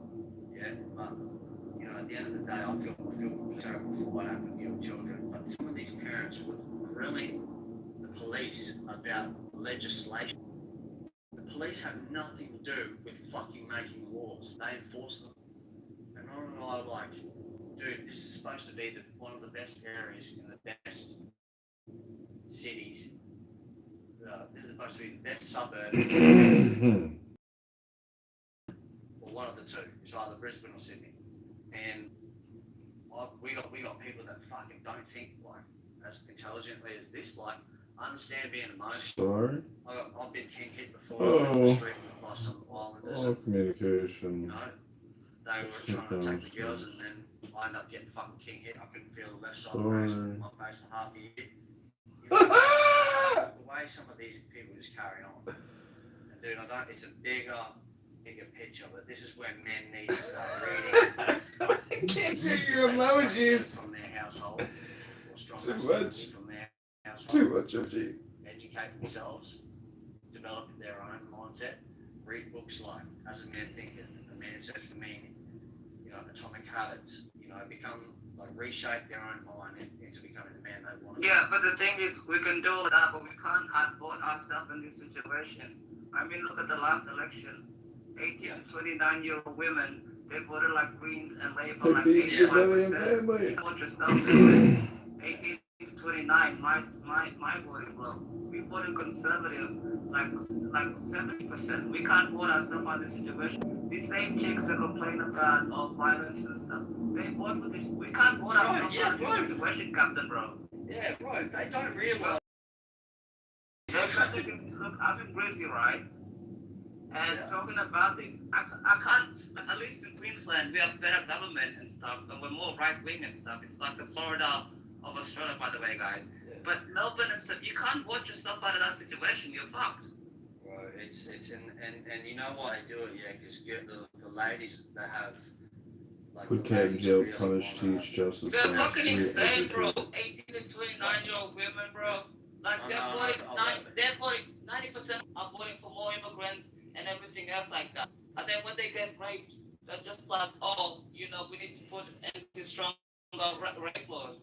And I'm just like, why don't you just vote to stop illegal immigration? You know? Yeah. I mean, we can't call them stupid. They just don't have the masculine figures, which is why I know, like, we can point the fingers at women and say, oh, you guys have no idea, and it's kind of true, but like, this is what I'm saying, like, we need stand-up people like you, who know what's going on, me, who know what's going on, so look, I understand that you have a really caring nature, you want to feel safe, but these guys don't like a human, they look at you like a slave / an object, and you're going to get fucking whipped, if they say, or say one of these people say, oh, make a sandwich, and they say, no, I don't make sandwiches just because I make sandwiches out of love, not because you tell me to. They get their belt and they flogged, and they don't even realise that, bro. They get raped, like completely treated like objects, and these girls, because they're indoctrinated in unis and shit, they take advantage of their natural biological nurturing nature to take care of men or feel sorry for men because, you know, they don't understand what's going on. But then, when it happens, all of a sudden they're raped, and then they're like, well, this is why you didn't listen. We tried to protect you from this, and you fucking voted against it. You know, it's a crazy scenario, but, you know, I'm personally working on the fucking back shadows to deal with it, so we'll see what's happening. But, yeah, I'll link. I'll just friend request you anyway, man. So, are you in Brizzy? I'm in Brizzy. The next election, I'm voting straight up and down One Nation. I don't give a fuck. I'm sick and tired of this. Yeah. I'm sick of those. I'm sick of all these cunts. I'm voting up and down One Nation. I don't care if they don't win the election or whatever. This shit has to end. You know, it's killing a trusty country. You know what I mean? Like even with my house. Moving with me because his lease was ended and he literally couldn't find a place because it's getting outcompeted. So literally I'm like, just come because I'm a spare bedroom, you know? But what if I didn't have a fucking spare bedroom? It's ridiculous, bro. It's not you know fair. what I like, mean? It's ridiculous. Australia has no reason to not be self. Exactly. The thing is that we understand with these politicians, and I'm about to start popping off a fair bit, especially with my Captain's Movement program. You know, I said, look, I've got material that's going to help. I want to focus on helping men mold themselves into becoming who they feel like they want to be, sort of thing. But you know, first off, I can't sit here and tell men, young men especially, like, you need to do this while they're growing up in a shit show fucking state, like one that's been sold out. It's so hard how to fucking maneuver in a situation where we've been extorted. And this is the thing, these politicians, I don't know how bad it is, bro, but it must be shit. It's not logical. I asked my boss in mining, I said, look, why are they trying to cut us down in mining? Well, I asked him, in terms of the environmental effects that we might cause from mining, he's like, dude, everything we have has been drilled from oil and gas and mine. Everything that we function with today, this phone that we're speaking through. And then I said, but what about the environmental thing? And then he showed me a picture of environmentalists that made what was a shithole land. They recovered the whole mine that got mined, and it was a fucking oasis. They replanted trees, put new stuff in, all that. And for whatever reason, we don't, Australia has been sold out.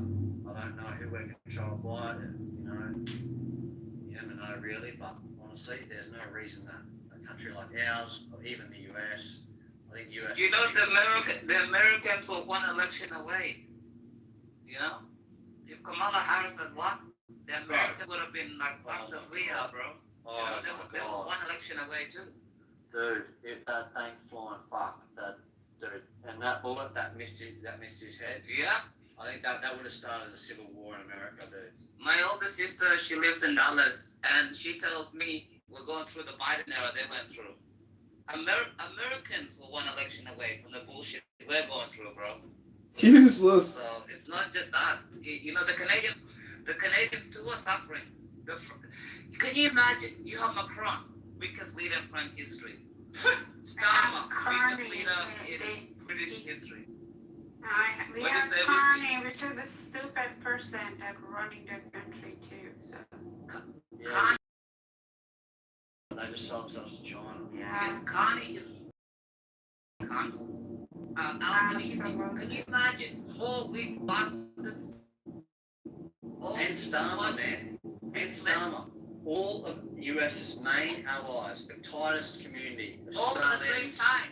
Australians, UK, Canada, the tightest fucking community, I think, in the lot. Well, Israel's also super tight with America, but they're trying to fucking buy the smithereens out to most people. The tightest community. Israel has other problems at the moment. Yeah, they do. You're right. But Australia has a weak leader. Canada has a weak leader, a traitorous leader. UK has a traitorous leader. Trump is I didn't even really I think Trump's doing what someone had to do at some point. So he's a bad guy. Everyone's going to call him the bad guy, for doing what he does. But thank flying fuck, it was not Kamala Harris that won that election. Thankfully, people had, thankfully, just enough of the population had to do it. She is a smile in the face. Well, like it's a politician thing. Politicians are virtue signaling liars for the most part. First president in a while.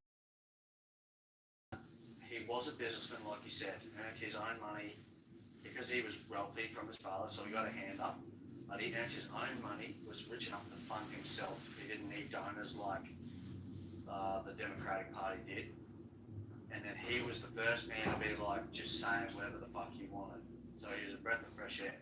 Compared to Kamala Harris, who had to smile and wave, and she had a price that she could, someone could pay her, and she'd be like, yes, okay, I'll say what you want. So she could be bought out 50 million and say, this is terrible that Donald Trump's such a racist, this is and that. Quite frankly, Donald Trump, if you look it up factually, when Mike Tyson was convicted of rape, Donald Trump was the first person to stand up to him. Donald Trump's been the same man since he was young through today.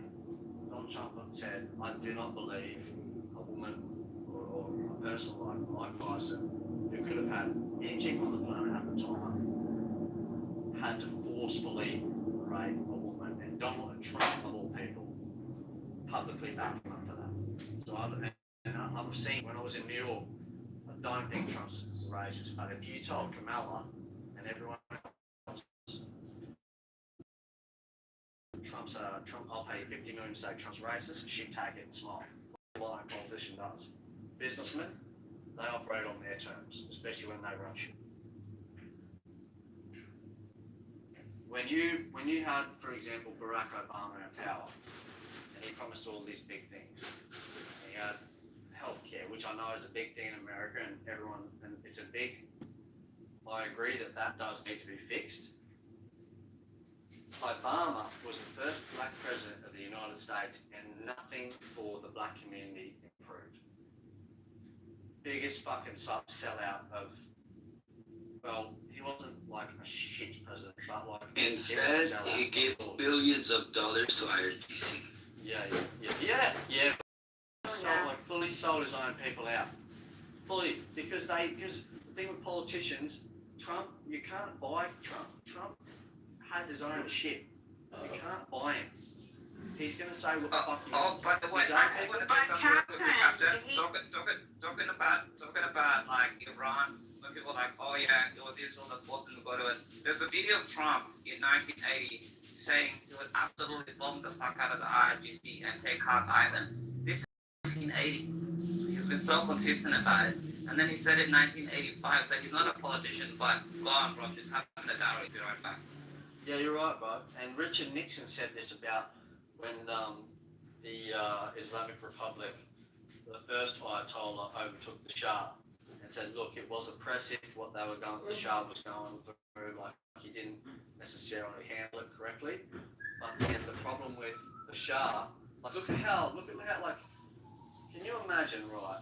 And I'm Australian, but I look at some of the Persian women, I go, Jesus, like me and my little brother were like, holy smokes, these chicks are beautiful. I can't wait until they're liberated so we can go visit them.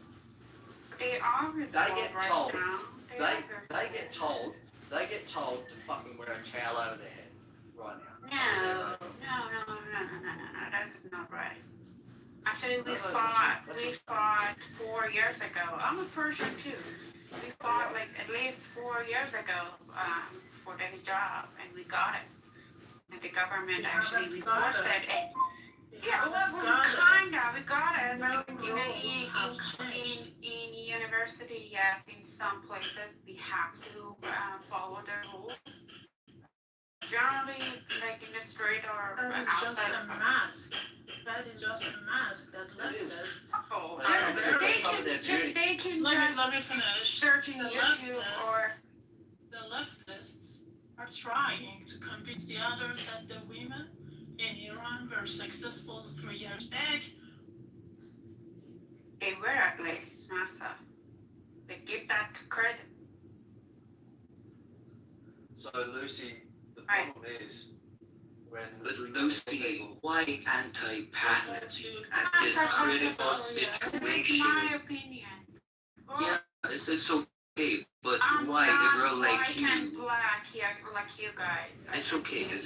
But don't get me wrong. I'm not trying to put I'm not gonna force my ideas. Trust me.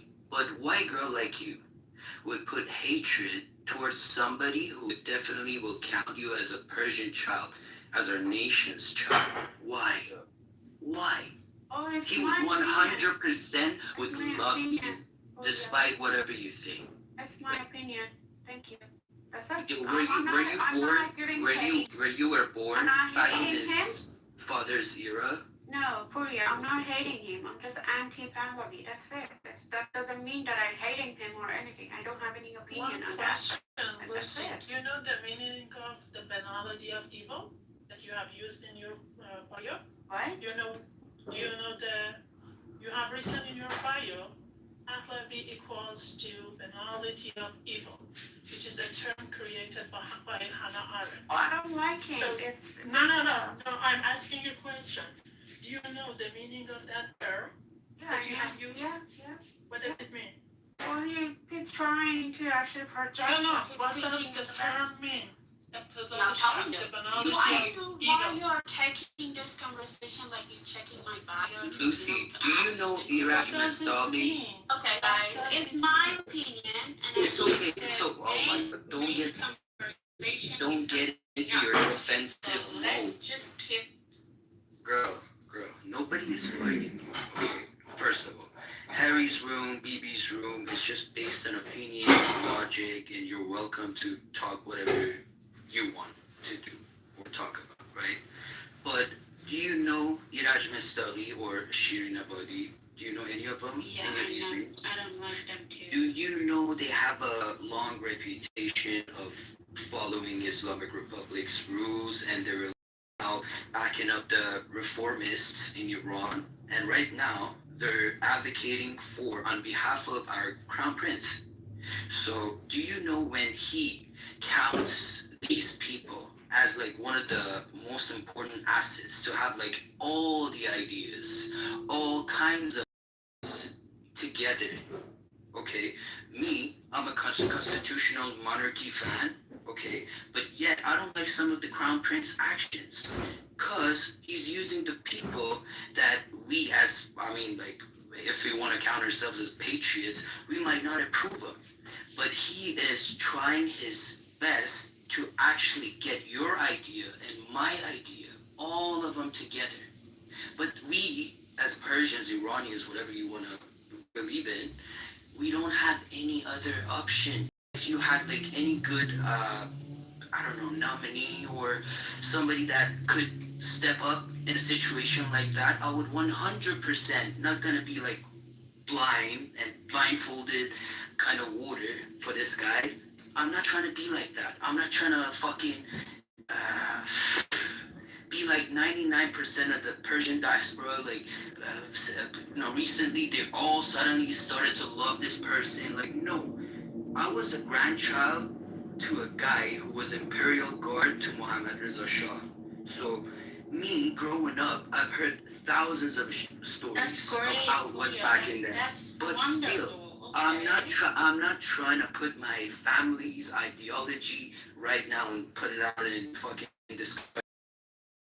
A lot of smart individuals in here, because I'm gonna be crucified if I just say something stupid, right?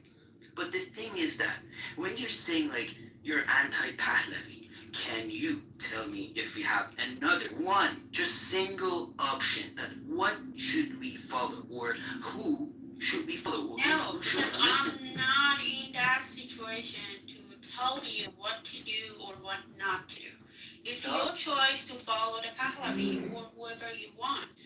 My choice is not following any politician because they all lie. That's it. There's no benefit for people. I respect your opinion. Just a second. I just respect your opinion. Thank you. I just wanted to remind you that what you have written in your bio is doesn't mean that you when you that it's not a term. And let me one more thing. If there was no, listen. If any kind of opposition in front of you guys live in democracy, so I have the right to say, hey, I'm here, Azizam, chill. Look. If you had any other kind of opposition in front of you about these kind of stuff, they would probably send you to death or like, I'm gonna do whatever.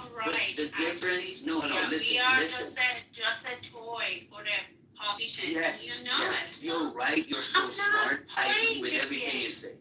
I agree with whatever you say. Okay, but let me tell you the difference. Iranian people got shot down by their own government when they tried. Look, the only difference. That's the politician. Are you talking with logic? Because I know your logic. I've heard a lot.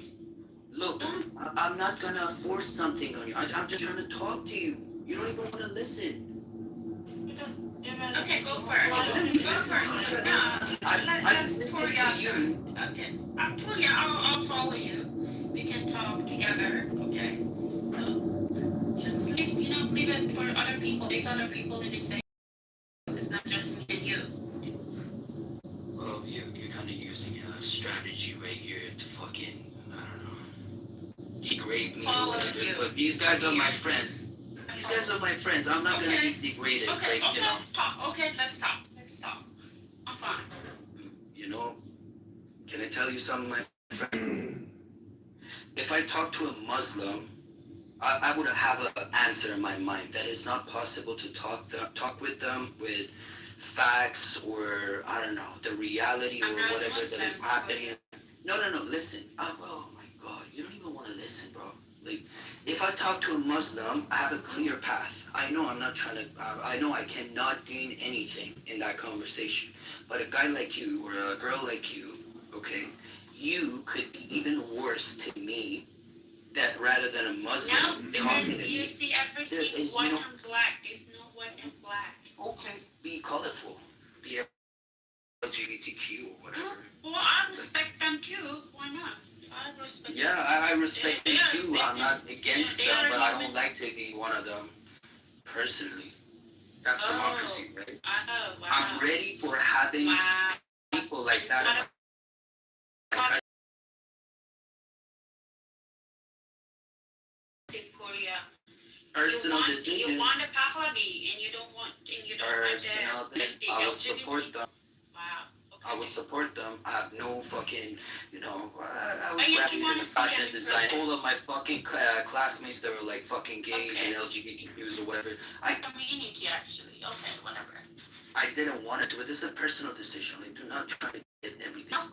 I respect your. You're trying to find something from me to use it against I me. don't. That's your I don't strategy. even care. You're a smart person. I don't even care what you think. I don't. Probably At the end of the day, 100%. But I wouldn't go care on what your you would life, think I'll about. go on my life. So. But as an other guy, I would probably care of how you would think. Because you are important in the future. I think you are stressing a lot over something that is not even affecting your life. You're doing fine, probably out of the country you're living. So in the government, you're all using your mind, playing with the politics and everything. You guys all staying behind your life, having so much stress, thinking about, oh my God, what's gonna happen, and none of you can even contribute to the country that is right now bombing or whatever happening, and the IRGC killing people, and you're talking about the politics with me? Come on. No, Leave it alone. Just you're not. do it. You're not trying to. Korea. You cannot. You cannot. Western to buy empathy. These guys are so fucking. These guys can define who is doing what or who is saying whatever. What you can Don't try to act Western. You cannot do nothing. I can tell you had korma sabzi for lunch. Do not act Western to buy empathy for I me. don't like Persian food, but thank you. Oh, you don't even like Persian food. That's great. No. Another factor. Okay. Yeah, You don't, as an Iranian lady, you don't even like Persian food. No, I don't like great. Persian food. That's great. That's one of the characteristics that we were talking about. Okay, Actually, good for you're you. exposing yourself. Okay, good for you. One of the first human beings you actually ignoring, like Persians don't have like the best cuisine. Like that's Korea, do the thing that is important in your life, your career, your I'm family, doing your it. friends. I'm doing And it. with all this second with the government, I'm not waiting for you. nothing there. I'm not trying to Okay, wait for well, you. I'm glad. Okay, if you do it, well, I'm glad that you do it. But are you aware that a percentage, if you want to look at the percentage wise, that how many people we have like you, or how many people that we have like I'm not me, coming or to yours. are you aware of that kind of percentages? Yeah, but Do you well, know? I see your language. I know how you guys are talking, and No, I don't think there is any hope in Pahlavi's fault. Don't think about them. Don't think. Be realistic. Do you know how much percentage, supporting Pahlavi inside and outside of Iran? I know there's a lot of jobless people actually. And do you agree that a in lot of Pahlavi, people were they are killed still shouting suffering his their name? rent and everything. I know that, yeah. Oh, okay. So you're a It's the same as realistic person. IRGC stupid radical Islamist people that are ruining my people's lives. It's the same. It's like one coin, two, it's the same. I don't know how you guys cannot see it. It's like there is the other side of the radical Islamist IRGC and the other side is a Pahlavi. They are the same cult. So you I don't want to be disrespectful. Wait, Korea, wait. You should compare a monster, okay, that 40,000 Iranian 2 days. Would you compare But have that? you heard about The that? Well, listen, you talked a lot. Let me talk. Well, I've heard Compare that that actually helps them. someone who has not even in power yet. Would you compare them? That's Well, I see his ideology. I'm seeing what he's doing. So I don't What's wrong about his ideologies? Having Uber CEO and founder of Uber as your fucking financial advisor could having like a lot of technocrats, billions of dollars in the United States. They were exiled back in 1979. You don't know jack shit about that. You're the new prodigy of Islamic Republic. Get that thing in your mind. You're the new type of prodigy for Islamic Republic. You guys are really good. Just give me a minute. We have a regime that has a history. In 47, they have done all kinds of horrible things. They have killed so many people. 47 years, yes. Yeah. They have killed so many people, tortured, raped. They were very brutal. Okay. Now someone appears here. 47 years, they are torturing our people. We are bombing them. You know what does that mean? 90 million people are dying because of your freedom. Like, try to understand. Lucy, I know you in person. I've listened to you for years. I know your ideologies. I know your fucking mentality. You're not trying to be loud to get fucking approval from these guys. These guys are fucking smart. You're angry, but you can't do shit, Lucy. Financially in my country, and you guys are celebrating and saying, "Oh, thank you, baby, thank you, Netanyahu." Well, we're gonna thank them. Guess what? You can't do shit. Okay, do your job. You know, go get a job, bro. Trust me. If I can get hired in Mossad, I would not hesitate it for it. Well, get a job for now. See, it was a leftist ideology that's caused the Islamic Republic, that ended to Islamic Republic. Always would cheer for target a military kind of person, not the civilian. These guys are attacking Israel. I have like Jewish friends. I have Jewish fucking girlfriend. I called my family, Puyal. You know what they said? They said in our area in my city, there was a 2 building, like in their area. Lucy, be silent. Be silent. When I asked from my Jewish girlfriend named Leah Simon, I'm not even joking, right? I'm actually drop beating right here, right?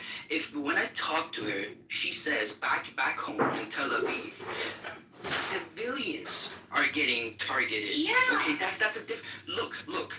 IRGC openly and without any kind of shame, directly aiming the civilians. Understand that. So why we have to so fucking fucked up. These guys are bringing us to a fucking hell. You know how many people are killing in Tel Aviv right now because of that fucking bombing the IRGC doing? It's the same as my people. The people who does not have any power to do any. They have just a normal life like us. No, my friend. No, they've dropped thousands of bombs over our heads. I have a mom in there. I have family in there. I might be like so fucking worried about them. Okay, but let me tell you one thing. These guys dropped thousands of bombs. But yes, they didn't have like that many of. Hey, even the Jews behind having their own back. Why you guys are not fucking grateful that a Jewish country is invading your country. Be fucking grateful that another Muslim is not invading your country. I'm not thanking them. Trust me, you're gonna realize that.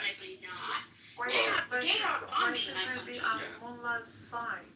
I don't say you have to be mullahs. Why you guys are seeing? Why you guys are seeing? Oh, Rocky is gonna fucking finish. Oh, hi, I'm here. Hi, Lucy. How you doing? How are you today? Okay, Rafi. Hello. I'm good. How are you? As I understand, are you for this war or you're against this war?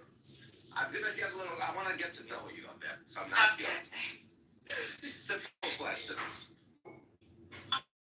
Against the war.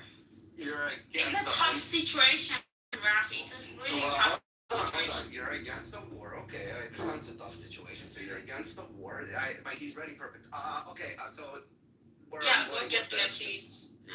Let me get my tea. I'm gonna enjoy this conversation with Definitely. you. I want to get a cup of tea too. Okay, so amazing. So are you Persian yourself? I am. Yes. No, personally, I don't think that she would be counted as a Persian. Okay, I believe you're a virgin. Yeah. You live in Iran. You have No, I live in Canada, but I do have a family in my country. Okay, so why do you live in Canada? What? Why do we live in Canada? Why are you Well, living in Canada? Well, it wasn't my choice to live here. I came here when I was a kid, kind of. Well, you always have a choice to move. Yeah, obviously.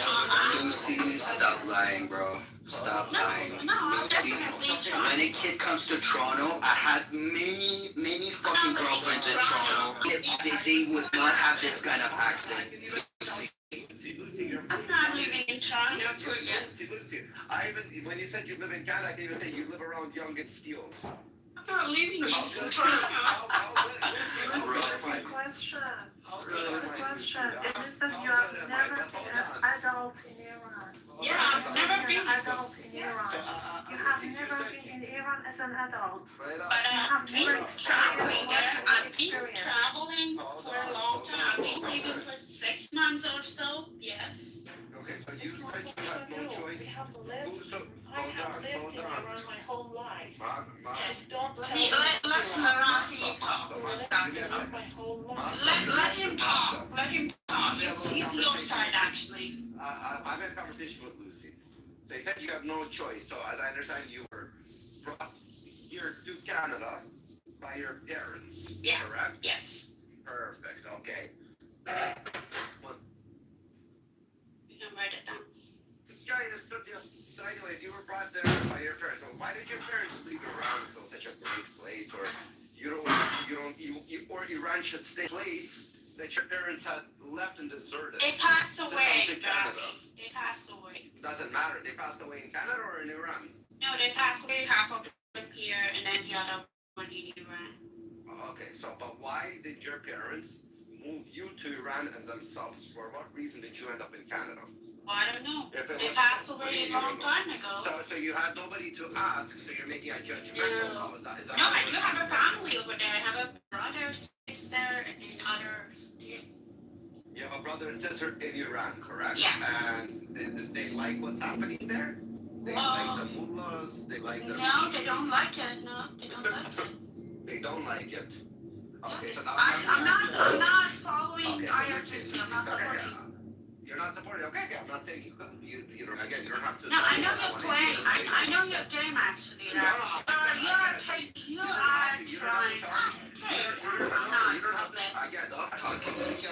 have to. You don't have to tell me what I want to hear. Okay, I know what you are playing. I know that mind game. So you're saying they don't like them. So we had previous administrations. How many? 40-something years. We tried to be peaceful with them, right, Lucy? 47 years. 47 years. I said 40 plus years, sure, 47 years. I don't know if they started talking negotiations in the first few years as soon as there was a transition. But after the administration started to switch in America, they were trying to come for peace deals. And so we had many administrations, previous administrations that you looked up to and you supported probably. You probably like the Obama administration, right? It was a good administration. Obama? Yes. Okay, go on. Was it a good administration? I'm not commenting, but What do you go mean? ahead. Okay, was the Joe Biden a good administration in your eyes? Well, I'm not answering, but go ahead. Why are we answering these things? Okay, well, it's your turn. You can think whatever you want. I'm asking for your opinion. I'm allowed to not answer that. Well, you cannot be ignorant and trying to talk with us with fucking logic. That's what I want to talk to. What do you mean? You can choose. The whole point is to have a... No, definitely if you want to try to figure it out also. No, the whole point is that you fucking shut your ears and you don't want to listen. If you say you don't... Hold on, Lucy. If you tell me you don't support them, which you announced on the stage... I'm not supporting any politician. No, well, I'm just saying, you announced it on the stage, correct? Yes or no? I don't support any politician. Why is it so hard to understand? I understand you're a person of this world. This is how you identify as a person of... like that. My brain fucking hurts. As a sex... Let's not be smart. Again, we're having an actual intelligent conversation. I'm asking very stupid, simple questions that a kindergarten would be able to answer right now. So when I say there were other administrations, like the Obama, which I can bet you liked, I bet you like the Biden because I could bet you since you don't like this war, you don't like this administration. Okay, so I can read you like a fucking book, and you don't have to lie. There's other people. No, I don't like the Obama and Biden too. Take 1 + 1, and it equals 2. Okay. I don't like Biden and Obama. When they were in the office, you would have loved them. They're not in the office right now. Love them. That's the difference. They are manipulator liar. At least Trump is not. No. He's stupid. He's Donnie the boss is in the office, and now you're trying to say like he didn't like Obama. Listen, if everybody's a liar, manipulator, let me ask you, who tells the truth in your eyes? What? All these politicians I think MEK. What is a good place? Canada's liars, America's liars, Iran is liars. Who tells the truth in your eyes? Lucy You herself. cannot live your life thinking everybody's against you. That's called you go in the I'll tell you. I'll tell you where I see it. To me, is power is everything. So having like your own independency in your business and learn how the politician works, the I don't know, the networking or whatever you call it. You know, try to stay away from them with whatever you have, like having your own job, having your... Ruffy, brother, can I just say one simple thing, like 1 minute? Because hold on, she said she lives in Canada. And yeah. She's... Well, yeah. Ruffy, can I say something for a minute? Yeah, you'll say in a second. The way you speak English, I'm trying to say, by your age that you were forced to come here, it doesn't look like you know how old I am. You're not fucking connected. Probably 26, 7. Because again, she should have came to Canada between the ages of How old are you, Lucy? 16 or something. I don't want to say that. No. How old are you? Yeah, it's personal. Like, I just were around like 27, 26. He said like I don't want to say, but let Ruffy. I want to say one thing. Can I say it? So Lucy, I as your compatriot, right? Whatever that I believe in, like constitutional monarchy, Reza Pahlavi, or if I'm supporting him, or I don't know if I don't. Okay, I have a family member, Purya Kani, my first and last name, right? I have a family member who got killed. To a hijab, no Saumede. Okay? And then, with knowing that kind of fucking thing happened, are you trying to come here in front of me and tell like I'm against the war, or I don't like Israel and the United States invading our country? Are you spitting on my family member's person who got killed? Are you spitting on his blood? No. Are you spitting on his blood? No, you didn't allow me to finish it. And do you know that your ideology at this critical situation? Look, there is no. Listen, 1 minute. Situation. Well, it's not even a 1 minute, bro. Because I know what you're saying. Ruffy, You just Ruffy, keep it's not repeating even it. 1 minute, bro. Let me talk, and you just... No, Master, 1 minute. I wanted to land. I'm sorry, bro. I wanted to tell all of You these just things. cannot accept there is a centuries people out there who Look, we didn't have the transitional. We didn't have that yet, okay? But being at this moment, held Islamic Republican IGCTG, their goals. When you look, Lucy, it's the biggest retarded thing. Sweet dream salad. You could put in your profile, I'm anti-IGC. Wait, Master. You could put in your profile, I'm anti-IGC, but at this critical time in Iran's juncture, after 47 years of sheer fucking terror, you choose to put, I'm anti-Salafi thing to become an expert. And when Rafi asks you a question, who are you into? And everything else, you don't know what shut up, stop talking, I don't care, stop talking, I don't care. People like you are terrible. At this critical junction, after 47 years, you choose to put anti-Pahlavi because you think it's cool, you think it's everything. And wait, stop talking, I didn't talk. It's not your country, trust me. Stop talking. I don't have any place in there. Stop talking. Shut the fuck up. I'm not done. Stop talking. my country, I And think. Let me done, Rocky. I'm not done, Rocky, my brother. My brother, let me just wrap it up. At this critical junction, this is what you choose to do. People like you are just scumbags, and with your accent, there's no way you came to Canada. Okay, whatever. You have such an accent. You have such an accent that is so terrible. Like there's no way you can speak English. You're not even phonetic. You're not even phonetic in English. Lucy, shut the fuck up. Put that down. Stop talking. It's my Stop talking. opinion. Stop It's my talking. opinion. I don't care. Stop talking. Stop talking. You can go afterwards. Stop talking. Shut up. It's dangerous. My opinion Yeah, is shut up. always dangerous. Stop How talking. is it Shut up. dangerous? Lucy, stop Shut the talking. fuck up. You I'm not can talking speak to afterwards. you. You're a big I'm fucking not big talking part of to this you. critical function. And you're talking about anti-economy. The one person that the running people can go after and they can root out Okay, the blah, blah, blah, blah, blah, blah. Shut up, bro. Shut up. People like you are fucking I had a good point. Okay, you can put down with IRGC and down with Pat. Both Shut up, bro. Okay, done. At least Move on. anti-economy. Lucy, Okay, let's move on. I don't care, Lucy. You are You go to Canada, you give a fuck, and you go fuck off somewhere. what? coming in here. Hurry up, my brother. I feel so sorry for you. Okay, me too. Me too. Yeah, bro. Hurry up. It's tough. Hurry up. I feel so sorry we have to deal with something like It's this. tough. Every nation has them. Every nation has them. Honestly, it makes me want to throw up. Why you're Fuck you, scumbags. Whatever.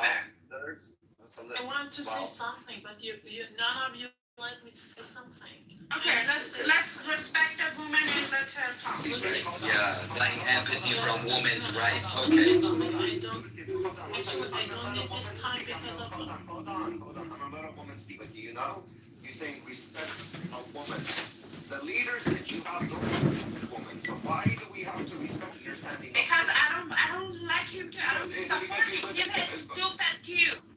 Okay, but Lucy, go fucking behind yourself. You Fuck up. Fuck up. Lucy, how do you fix stupid? He is 47 years. How do you fix stupid, Lucy? That's the problem. I want to talk, but not Okay, as hey, a woman. guys, Not let her talk.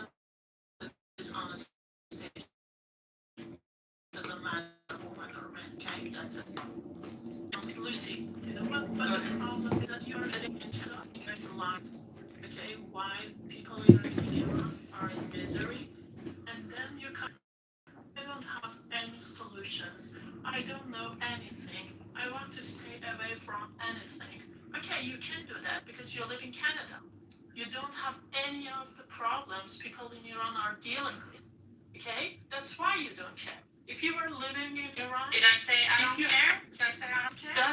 Let me finish.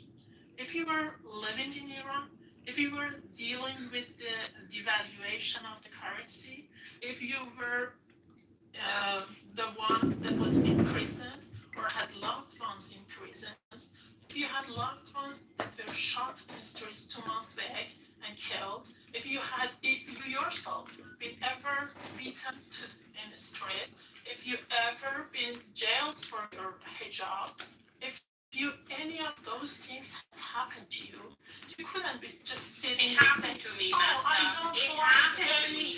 It happened to me. Just let me talk. Because you guys have the it might same, even happen to you, but some same people war are and you Can are I just say something as a person?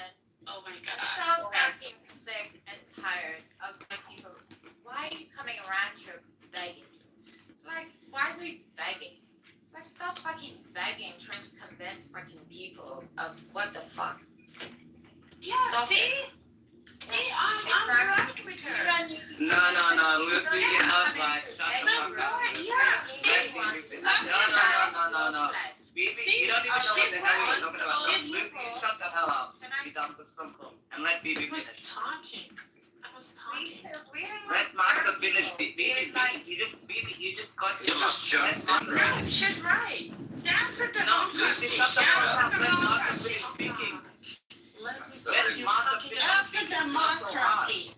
Isn't That's democracy a- that you Stop don't that. let Clubhouse is a fucking dictatorship. The clubhouse is It's not not a democracy. yours. Okay? That's So so shut the fuck bad up. one. I'm not talking talking. Roxy, Okay. can you please do me a favor and let Master finish? This is really Yeah, definitely. Go ahead, Master. Master, go. Okay. You have never been in Iran as an adult. You were in Iran as a kid with experiences from your childhood. You don't know my life. You don't know. Listen. How about you shut the fuck up for 2 seconds? You don't know my life. You cannot say my life. Rosie, you know what, yeah, bro. You know what to do. I'm gonna move you to the audience. Next person that disturbs. Lucy, I'll bring you up once she is done speaking. Thank God. Fuck me. Go speak. Yeah, you know, I fucking love your room, bro. it happens a lot Fucking to love your people room. who have never experienced actual difficulties of being an Iranian, and then they stay in their comfort zone outside Iran and give lectures to people that war is bad. I don't like politicians. I'm not this one, not that one. I don't know anything. I don't care about anything. Why? Because it doesn't affect their life in any ways. They just keep talking and talking and talking and trying to disappoint people that have done their best. They have tried everything. They have tried to reform this regime. They weren't successful. They have tried to boycott the elections of this regime. They were not successful. They have tried to take to the streets in object, in protest. They failed. They were tortured. And now they have come to the conclusion that we need help. We should get this help from the countries that can help us, which are now Israel and the US.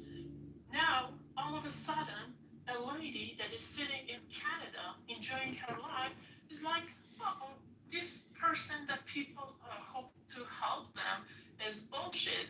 That's war is silly. This is stupid. And anyone who has anything against it, she suddenly goes that, oh, I'm a woman. Because I'm a woman, you don't let me talk. No, we don't let you talk because you're talking bullshit. Okay, and I'm gonna say something really quick and really something that needs to be brought out there too. Yes, she is in Canada. She's enjoying all the freedoms that Canada comes with. And Canada got all these freedoms living next door to America, and America being the powerhouse they are. She didn't go to Russia. She didn't go to any other fucking shithole Muslim country that was neighboring her fucking country. Her parents, when she said she had no choice. Okay, no choice. But there's a reason why you were brought, because your parents got themselves out of a shithole country where they had nothing going for them. And the majority of your countrymen, women, are here supporting the war. And why I say you're dangerous for speaking in such a way? Well, there are beautiful children, American children, boys and girls, beautiful Israeli children, boys and girls that are risking their lives to free your people, because the majority of you that are older than you, since you're young as you say, and you're not old, meaning that they experienced a lot more than you and they know more than you, but with experience comes knowledge, Lucy, okay? Meaning you don't have the knowledge if you're young. So when you speak on something that you have no knowledge on and no experience, which you're answer questions, okay? I'm gonna bring you back up. You're putting them in a great, great danger. Instead of rewarding and praising them and saying, God bless them, and saying, I hope it turns out well, and there's going to be fair elections. My people can prosper on the land, on my land, that you claim that this is your country. Instead of getting kept as slaves or imprisoned, where women are second-class citizens, not first-class citizens, okay? You're speaking badly about it, and you're trying to divide on my land. This causes more harm than good. What you think? So you might not understand that you're for the IRGC, but the way you speak, you are for the IRGC. As I said, Hold on. You want to keep your people in prison. Either you were raised there to a certain point that you got brainwashed And now you're spewing this bullshit in a free country where it allows you to spew this. Because if it was vice versa, you decided your people are, and you wanted to speak out that in Iran, you know, Roughly, can I tell you one you wouldn't thing? be as free as you are able to speak here. But I will bring you back up because I'll show you what freedom is and what good is. Okay, she has no hijab, right? She has no hijab in her picture. That's true. No, because I'm Baha'i. Because I'm Baha'i. You're Baha'i, guess what? As a Baha'i guy, you're gonna get fucked financially. Fucking. It doesn't matter. It doesn't matter. Look, Rafi, I remember when I was in fucking Iran, in our school, they would gonna do a fucking handshake with a Baha'i guy. Doesn't Wash your fucking matter. hand. It's Fucking your wash country. that fucking You najis. have to separate it from the government. It's your country. You don't have a basic knowledge. But that's what this war is. It's to separate the people from the government because the government controls and has such a strong hold on the people. This is the whole point. They are. Well, you know, Rafi's making good point because most of the Persians here, at least in Arizona, are behind. Hold on. Let me finish. Okay, these people are absolutely. Okay, we can look at the Baha'i. They are like coming to fucking Middle East and like. No. The Baha'i are far from being religious fundamentalists. And this is shut your goddamn. Shut your filthy Persian mouth. I moved into the audience. We'll bring him back up after it's done. So you can sit in the audience while Patrick expecting go. Yeah, so the Baha'i, they're almost in totality against the IRGC. They're against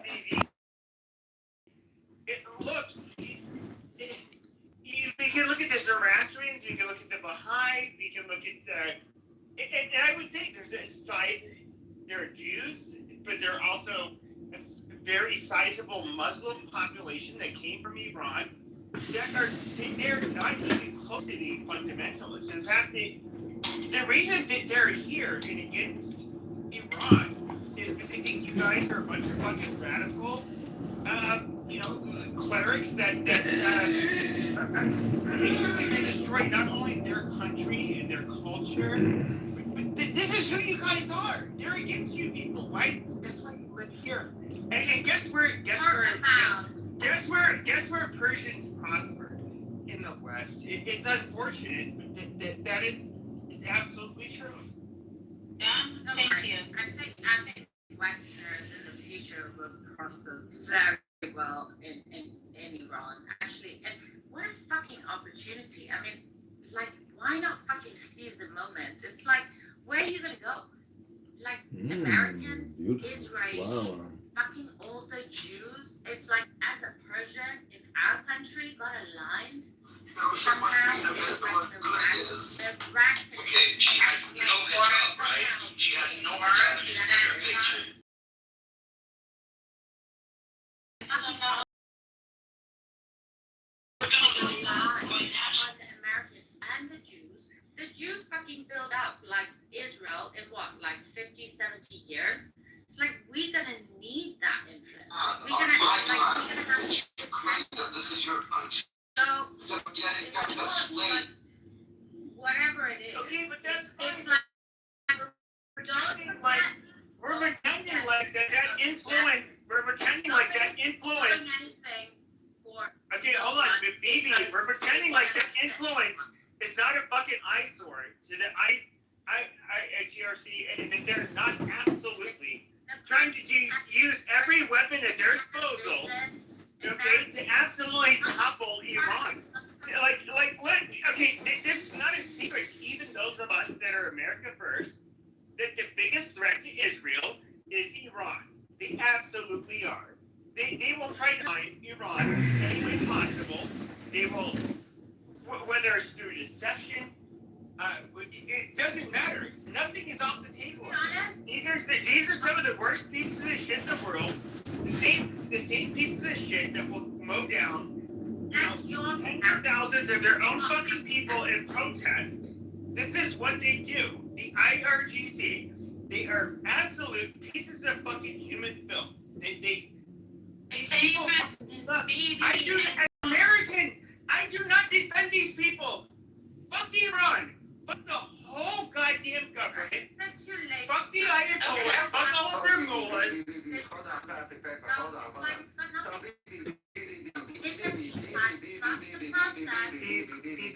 so, one question. Trump is bad, Bibi's bad. Okay, I'll give it to you. They're both. Guys, why you cannot?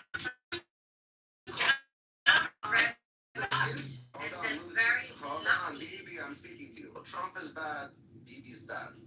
But would you rather have the bad men free your country or not give the bad people the they deserve and keep your countrymen in prison the way that they were for 47 years? Apparently they're not free in my country. That wasn't to you, Lucy. That wasn't to you, so mute up.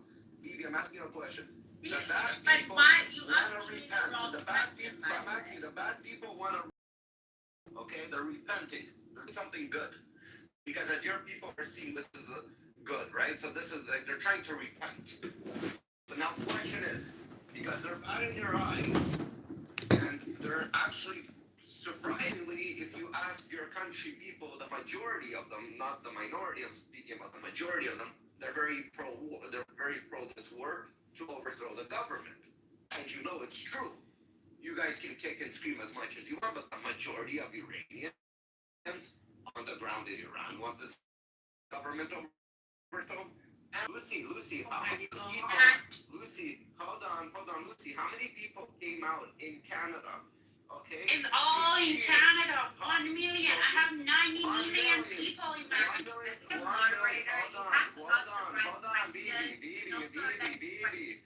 Bibi, simmer down. Again, there's an audience here, Lucy. You can't lie. We're not gonna manipulate the audience, and we're not gonna pretend they're stupid. So 1 million fucking people. Where did you ever see a protest in recent days where 1 million people came out? Christians. We do it different. Free women and their disposal. Please. You see a protest, no kings, doesn't matter, fucking, Black Lives Matter, and so on. I don't even know how many fucking protests there were. 1 million people came out, especially in a country like Canada, okay? With the population of 1 to 10 to America. So if it was in America, you should be expecting a protest of people. Because the population 10 times smaller than the American. And we have 1 million.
They should go back and have a war, not letting other countries do that.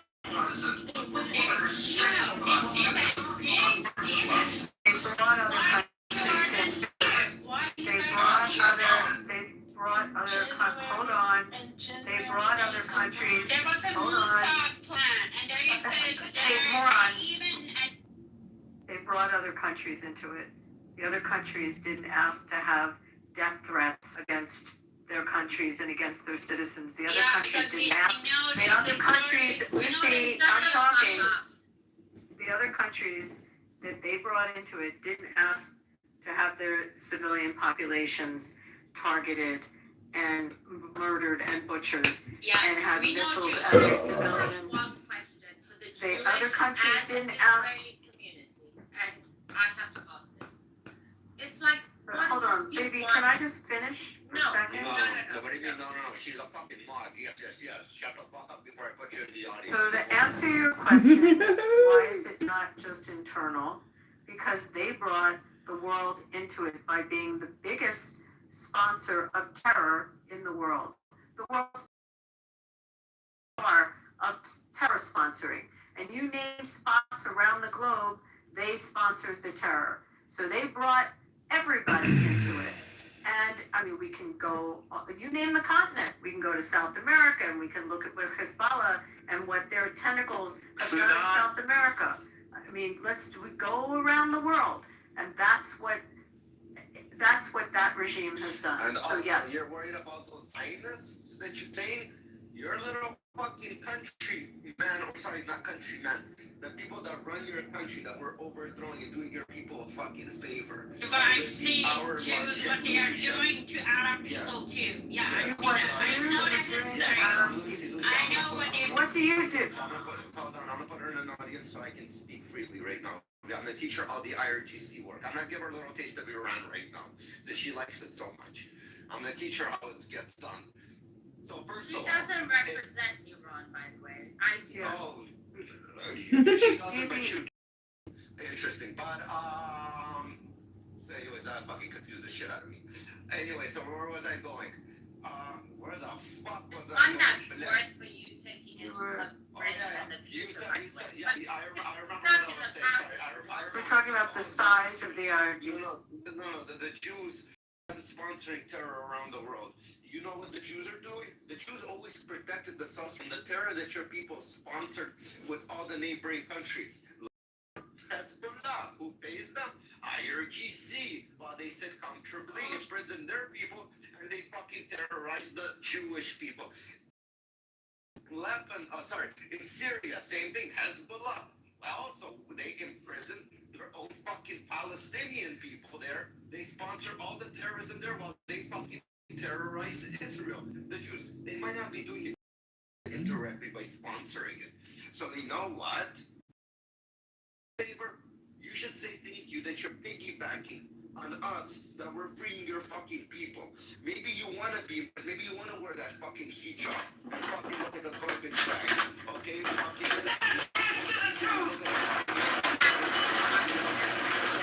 Countries, they brought into it didn't have regulations. Murdered and butchered.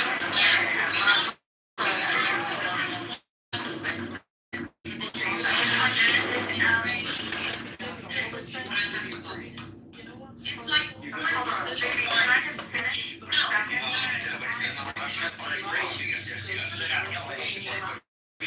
So to answer your question, why is it not just internal? Because they brought the world into it by being the biggest sponsor of terror in the world. The world's big sponsor, they win the gold star of terror sponsoring. And you name spots around the globe, they sponsor the terror. So they brought everybody into it. And I mean, we can go, you name the continent, we can go to South America, and we can look at what Hezbollah and what their tentacles have done in America. I mean, let's go around the world. And that's what that regime has done. So yes. Baha'is are not allowed to go to university in Iran. And they just can get the high school diploma, nothing after that. And shut up. It's a rule. This is correct. This is correct. Okay, I can reference it if you want. So these people are paid by IRGC, that's obvious. So Baha'is are not allowed to go to university in Iran. She says, I don't care. So what? Why? Because she's sitting in Canada. It doesn't affect her life in any ways. And it's okay if people are suffering, it's not bothering her. There isn't anything that bothers her about it. Masha, can I ask her, Lucy, let me ask you a question. Tell me, hold on one second. Lucy, tell me what it's like to practice as a Baha'i. Tell me about the Baha'i.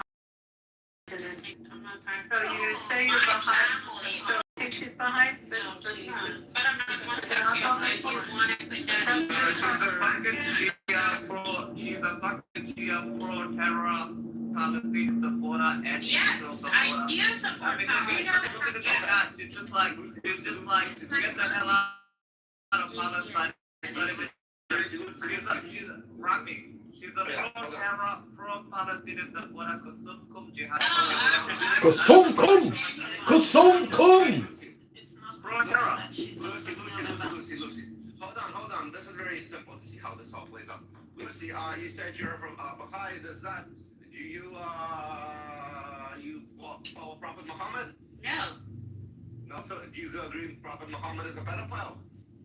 What? Do you agree that Prophet Muhammad is a pedophile? I don't know. Excellent question. I'm not practicing any of them. I'm not practicing any of them. So I'm like, I'm gonna tell you something. You live in Uganda. Muhammad married Aisha at the age of 6 and fucked her at the age of 9. oh, okay. So it's none of my business. So why would I care?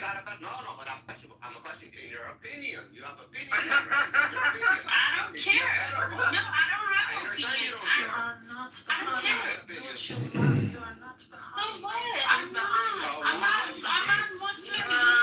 She's an Ali supporter. You see this all works out, Lucy? No, Rafi, because you guys are not allowing me to talk. You guys allowing me to talk. But you're not arguing in good faith. No, because you want to get the answer you like.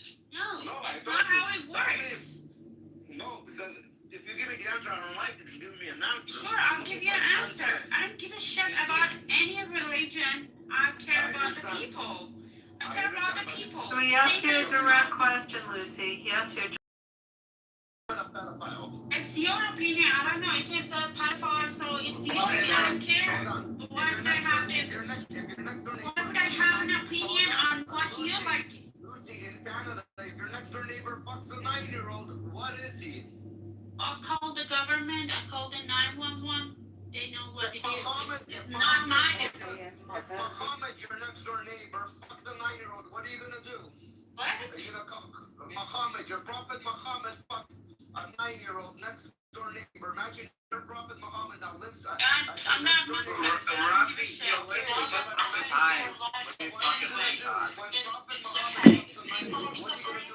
Oh, it's not mine.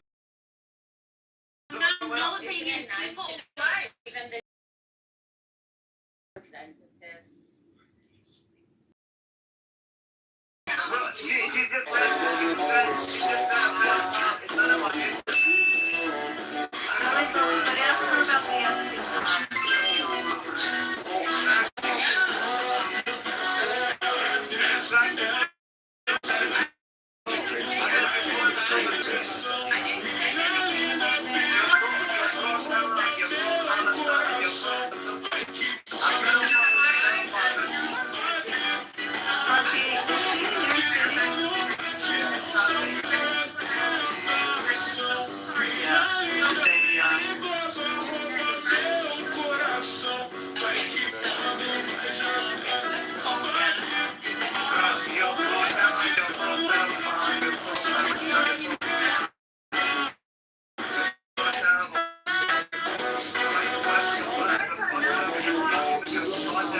So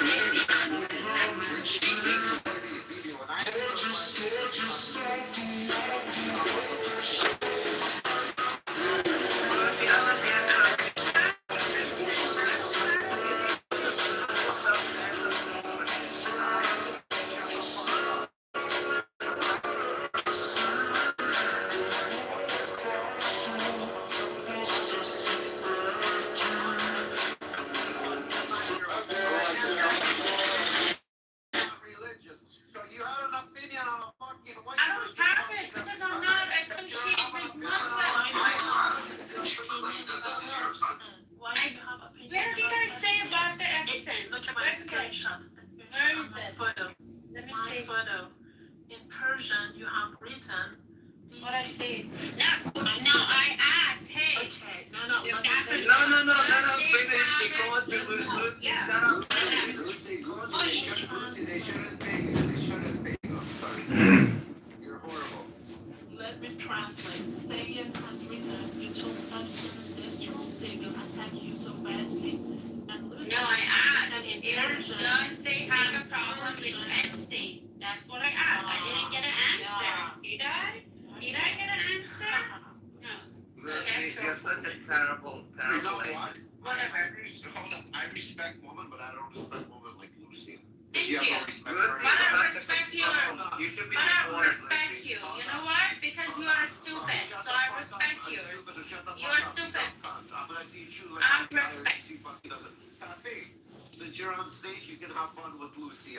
Everything goes on Lucy, no other woman except Lucy. Everything goes, whatever you want I'm to not gonna say. say in your Or do. stage. Fuck off. I'm just letting you know. I'm giving you all a run, bitch. That was nice and easy.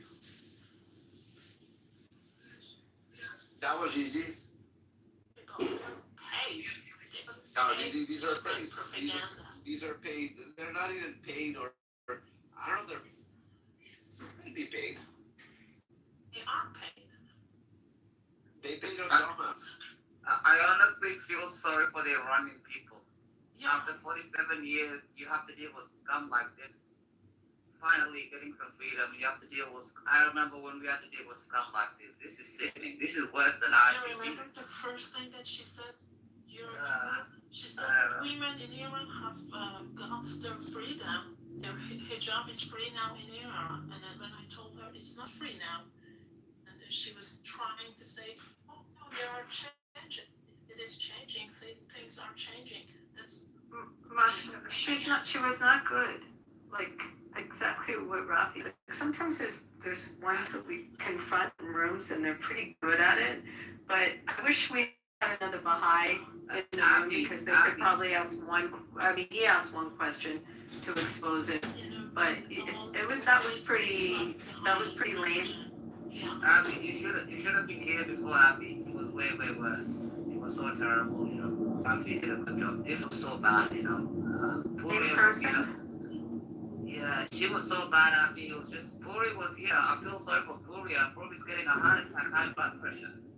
She was so bad. I was like, this person is terrible, you know. A chick. My brother Puri, I feel so sorry. We say You have to deal with this high blood pressure and you have to deal with this stomach. Yeah. Jesus Christ, man. I feel for you, man. I don't know It's how you tough, bro. I've seen American versions for American people, but I realized that there are people like that in every country. You have to find a way to cope with this population. I don't know, educate them on this. We know it's useless, but we have to fucking fucking look at it. So Democrats and Republicans in the United States, I think they have the most critical, conflicts in House Republicans right now at this moment in 2026. But yet, they choose nation, they choose to be Americans, they choose to be fucking smart. As a person, I want to learn from this. You know why? Because you are stupid. So I respect you. You are stupid. I respect you. Since you're on stage, you can have fun with Lucy. Everything goes on Lucy, no other woman except Percy. Everything goes whatever you want to Saying your stage. Separatists, intellectuals, there we go. Fucking hell. Some of them they know stuff, but reading a lot of books doesn't necessarily mean that you're a fucking smart person or righteous. It's just the fact that you have to take your decision. I honestly feel It's sorry for the matter Iranian in the name of humanity. 47 years. What's extraordinary is they all are in Toronto. That's the part I'm struggling with. I remember. This is what I mean, it feels like every time we encounter it, they're in Toronto. Toronto, Canada is like the United Kingdom. We accept all pieces of shit. The bad thing Every is that is damaged, they live like, there we too. take it in. Ruffy, let me tell you one thing. I know a Ukrainian guy named Das, right? Das. He was talking to me proudly that him back home, he killed a person. And yet, he got his visa. He came to Canada's soil. That's crazy. When I wanted to come, They accept all the garbage. I mean, look at Canada. What's happening to Canada? It's becoming a shithole. Look what happened to UK. It already is a shithole. Same with Australia. when I wanted to come into Canada, they put us through like millions of filters. They're like tough restrictions. I'd actually like have a fucking good bank account or like be successful, bring us a fucking degree or whatever. But it wasn't like this. Like everybody can come here. Do you remember when the Canadian government clapped that Ukrainian SS soldier in their parliament or whatever? That goes to show. Do you guys remember that? There was like a Ukrainian SS soldier. And the government of Canada gave him like a standing ovation. And then they figured out like 2 days later that they were like, oh, fuck up. I'm sorry for saying this, but as a citizen, I can say Canada's fucked. Canada's fucked too. It was a great country. Back in the Harper side, at least it was a better type of... What a great guy Harper was. That was great. Where is he still in government? He's not in government, but like he advises, but like again, once we all went liberal again, nothing good has ever came out of a liberal. I realize You have lost in hockey, Rafi. Ask even like a Democrat or a liberal, what's so good about a liberal? Nobody can ever give you a straight fucking answer, man. What are you voting for that is so good about it that you're voting for? They have no reason. They're brainwashed to such a point that they blue hair color, piercing, and it's not that like there's nothing that they can justify why they're voting for unless it's some keywords that somebody's gonna spew, but there still has no action has been made on it, right? Like I want a person to tell me I vote for liberals because of this and this is why it's happening. Because they're always saying this is what whatever they promise. Because they're all living on stories. Before election, Mark Carney was supporting Asian people and community, and somehow they're all prostitutes. Not the Islamic Republic representatives. You shouldn't. That just shows you're doing it for fucking votes. You know. If you're supporting people in Canada, you're fucking running to be the country's leader. You support the Canada as a whole, not a certain group, not for the Jews, not for the Persians, not as a Democrat say we're Democrats are for the black people. What the fuck's that supposed to mean? Rough, simple question. Like or anything like that. How stupid like they. Look, Ruffy, why the CP24 is banned in Toronto itself? Why you cannot follow and see what's happening in your own city, social media? Why the hell should I use a VPN to just know what's happening in my city? That's why Torontoian people, they don't know jack shit of what's happening in the area. And when they fucking realize, like, oh, there was a gunshot up in Richmond Hill, like in a fucking quiet neighborhood, they're gonna get shot. Oh my god. Big titles. Wherever. Corey, I have to ask you a question. Before the last Canadian election, I tuned into the CBC. I was at 8 watching it. your biggest problem is the BBC. That broadcaster, you gotta defund that broadcaster, you gotta get rid of it. That rosy chick, you know, the overweight chick, she's like 300 pounds, broken little bullshit like every single day. And the other I'm sorry, but Chinese people are deciding for Canadians. That's what I have to say. Good grief.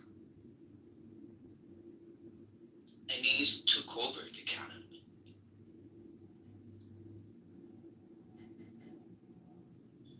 Do you know who is our mayor right now? Olivia Chow.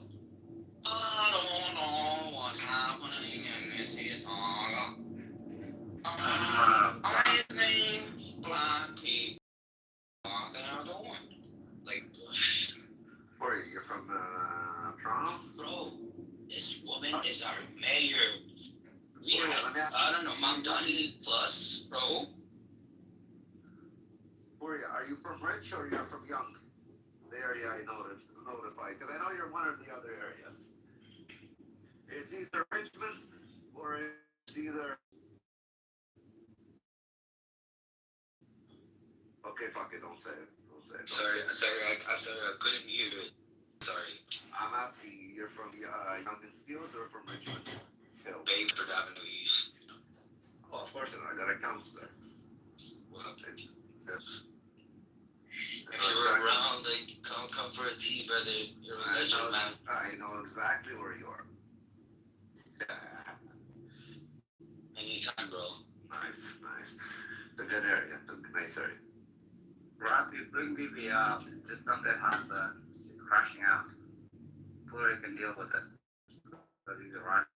Oh my god, I'm gonna die. No, don't get a heart attack. It's a you problem. My dad died because of heart attack. My grandpa died because of heart attack. I think it's, I don't know.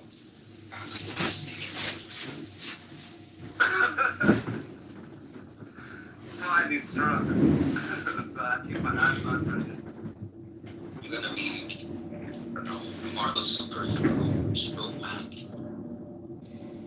Yeah, Nobody when that strokes. stroke, Talking about his country.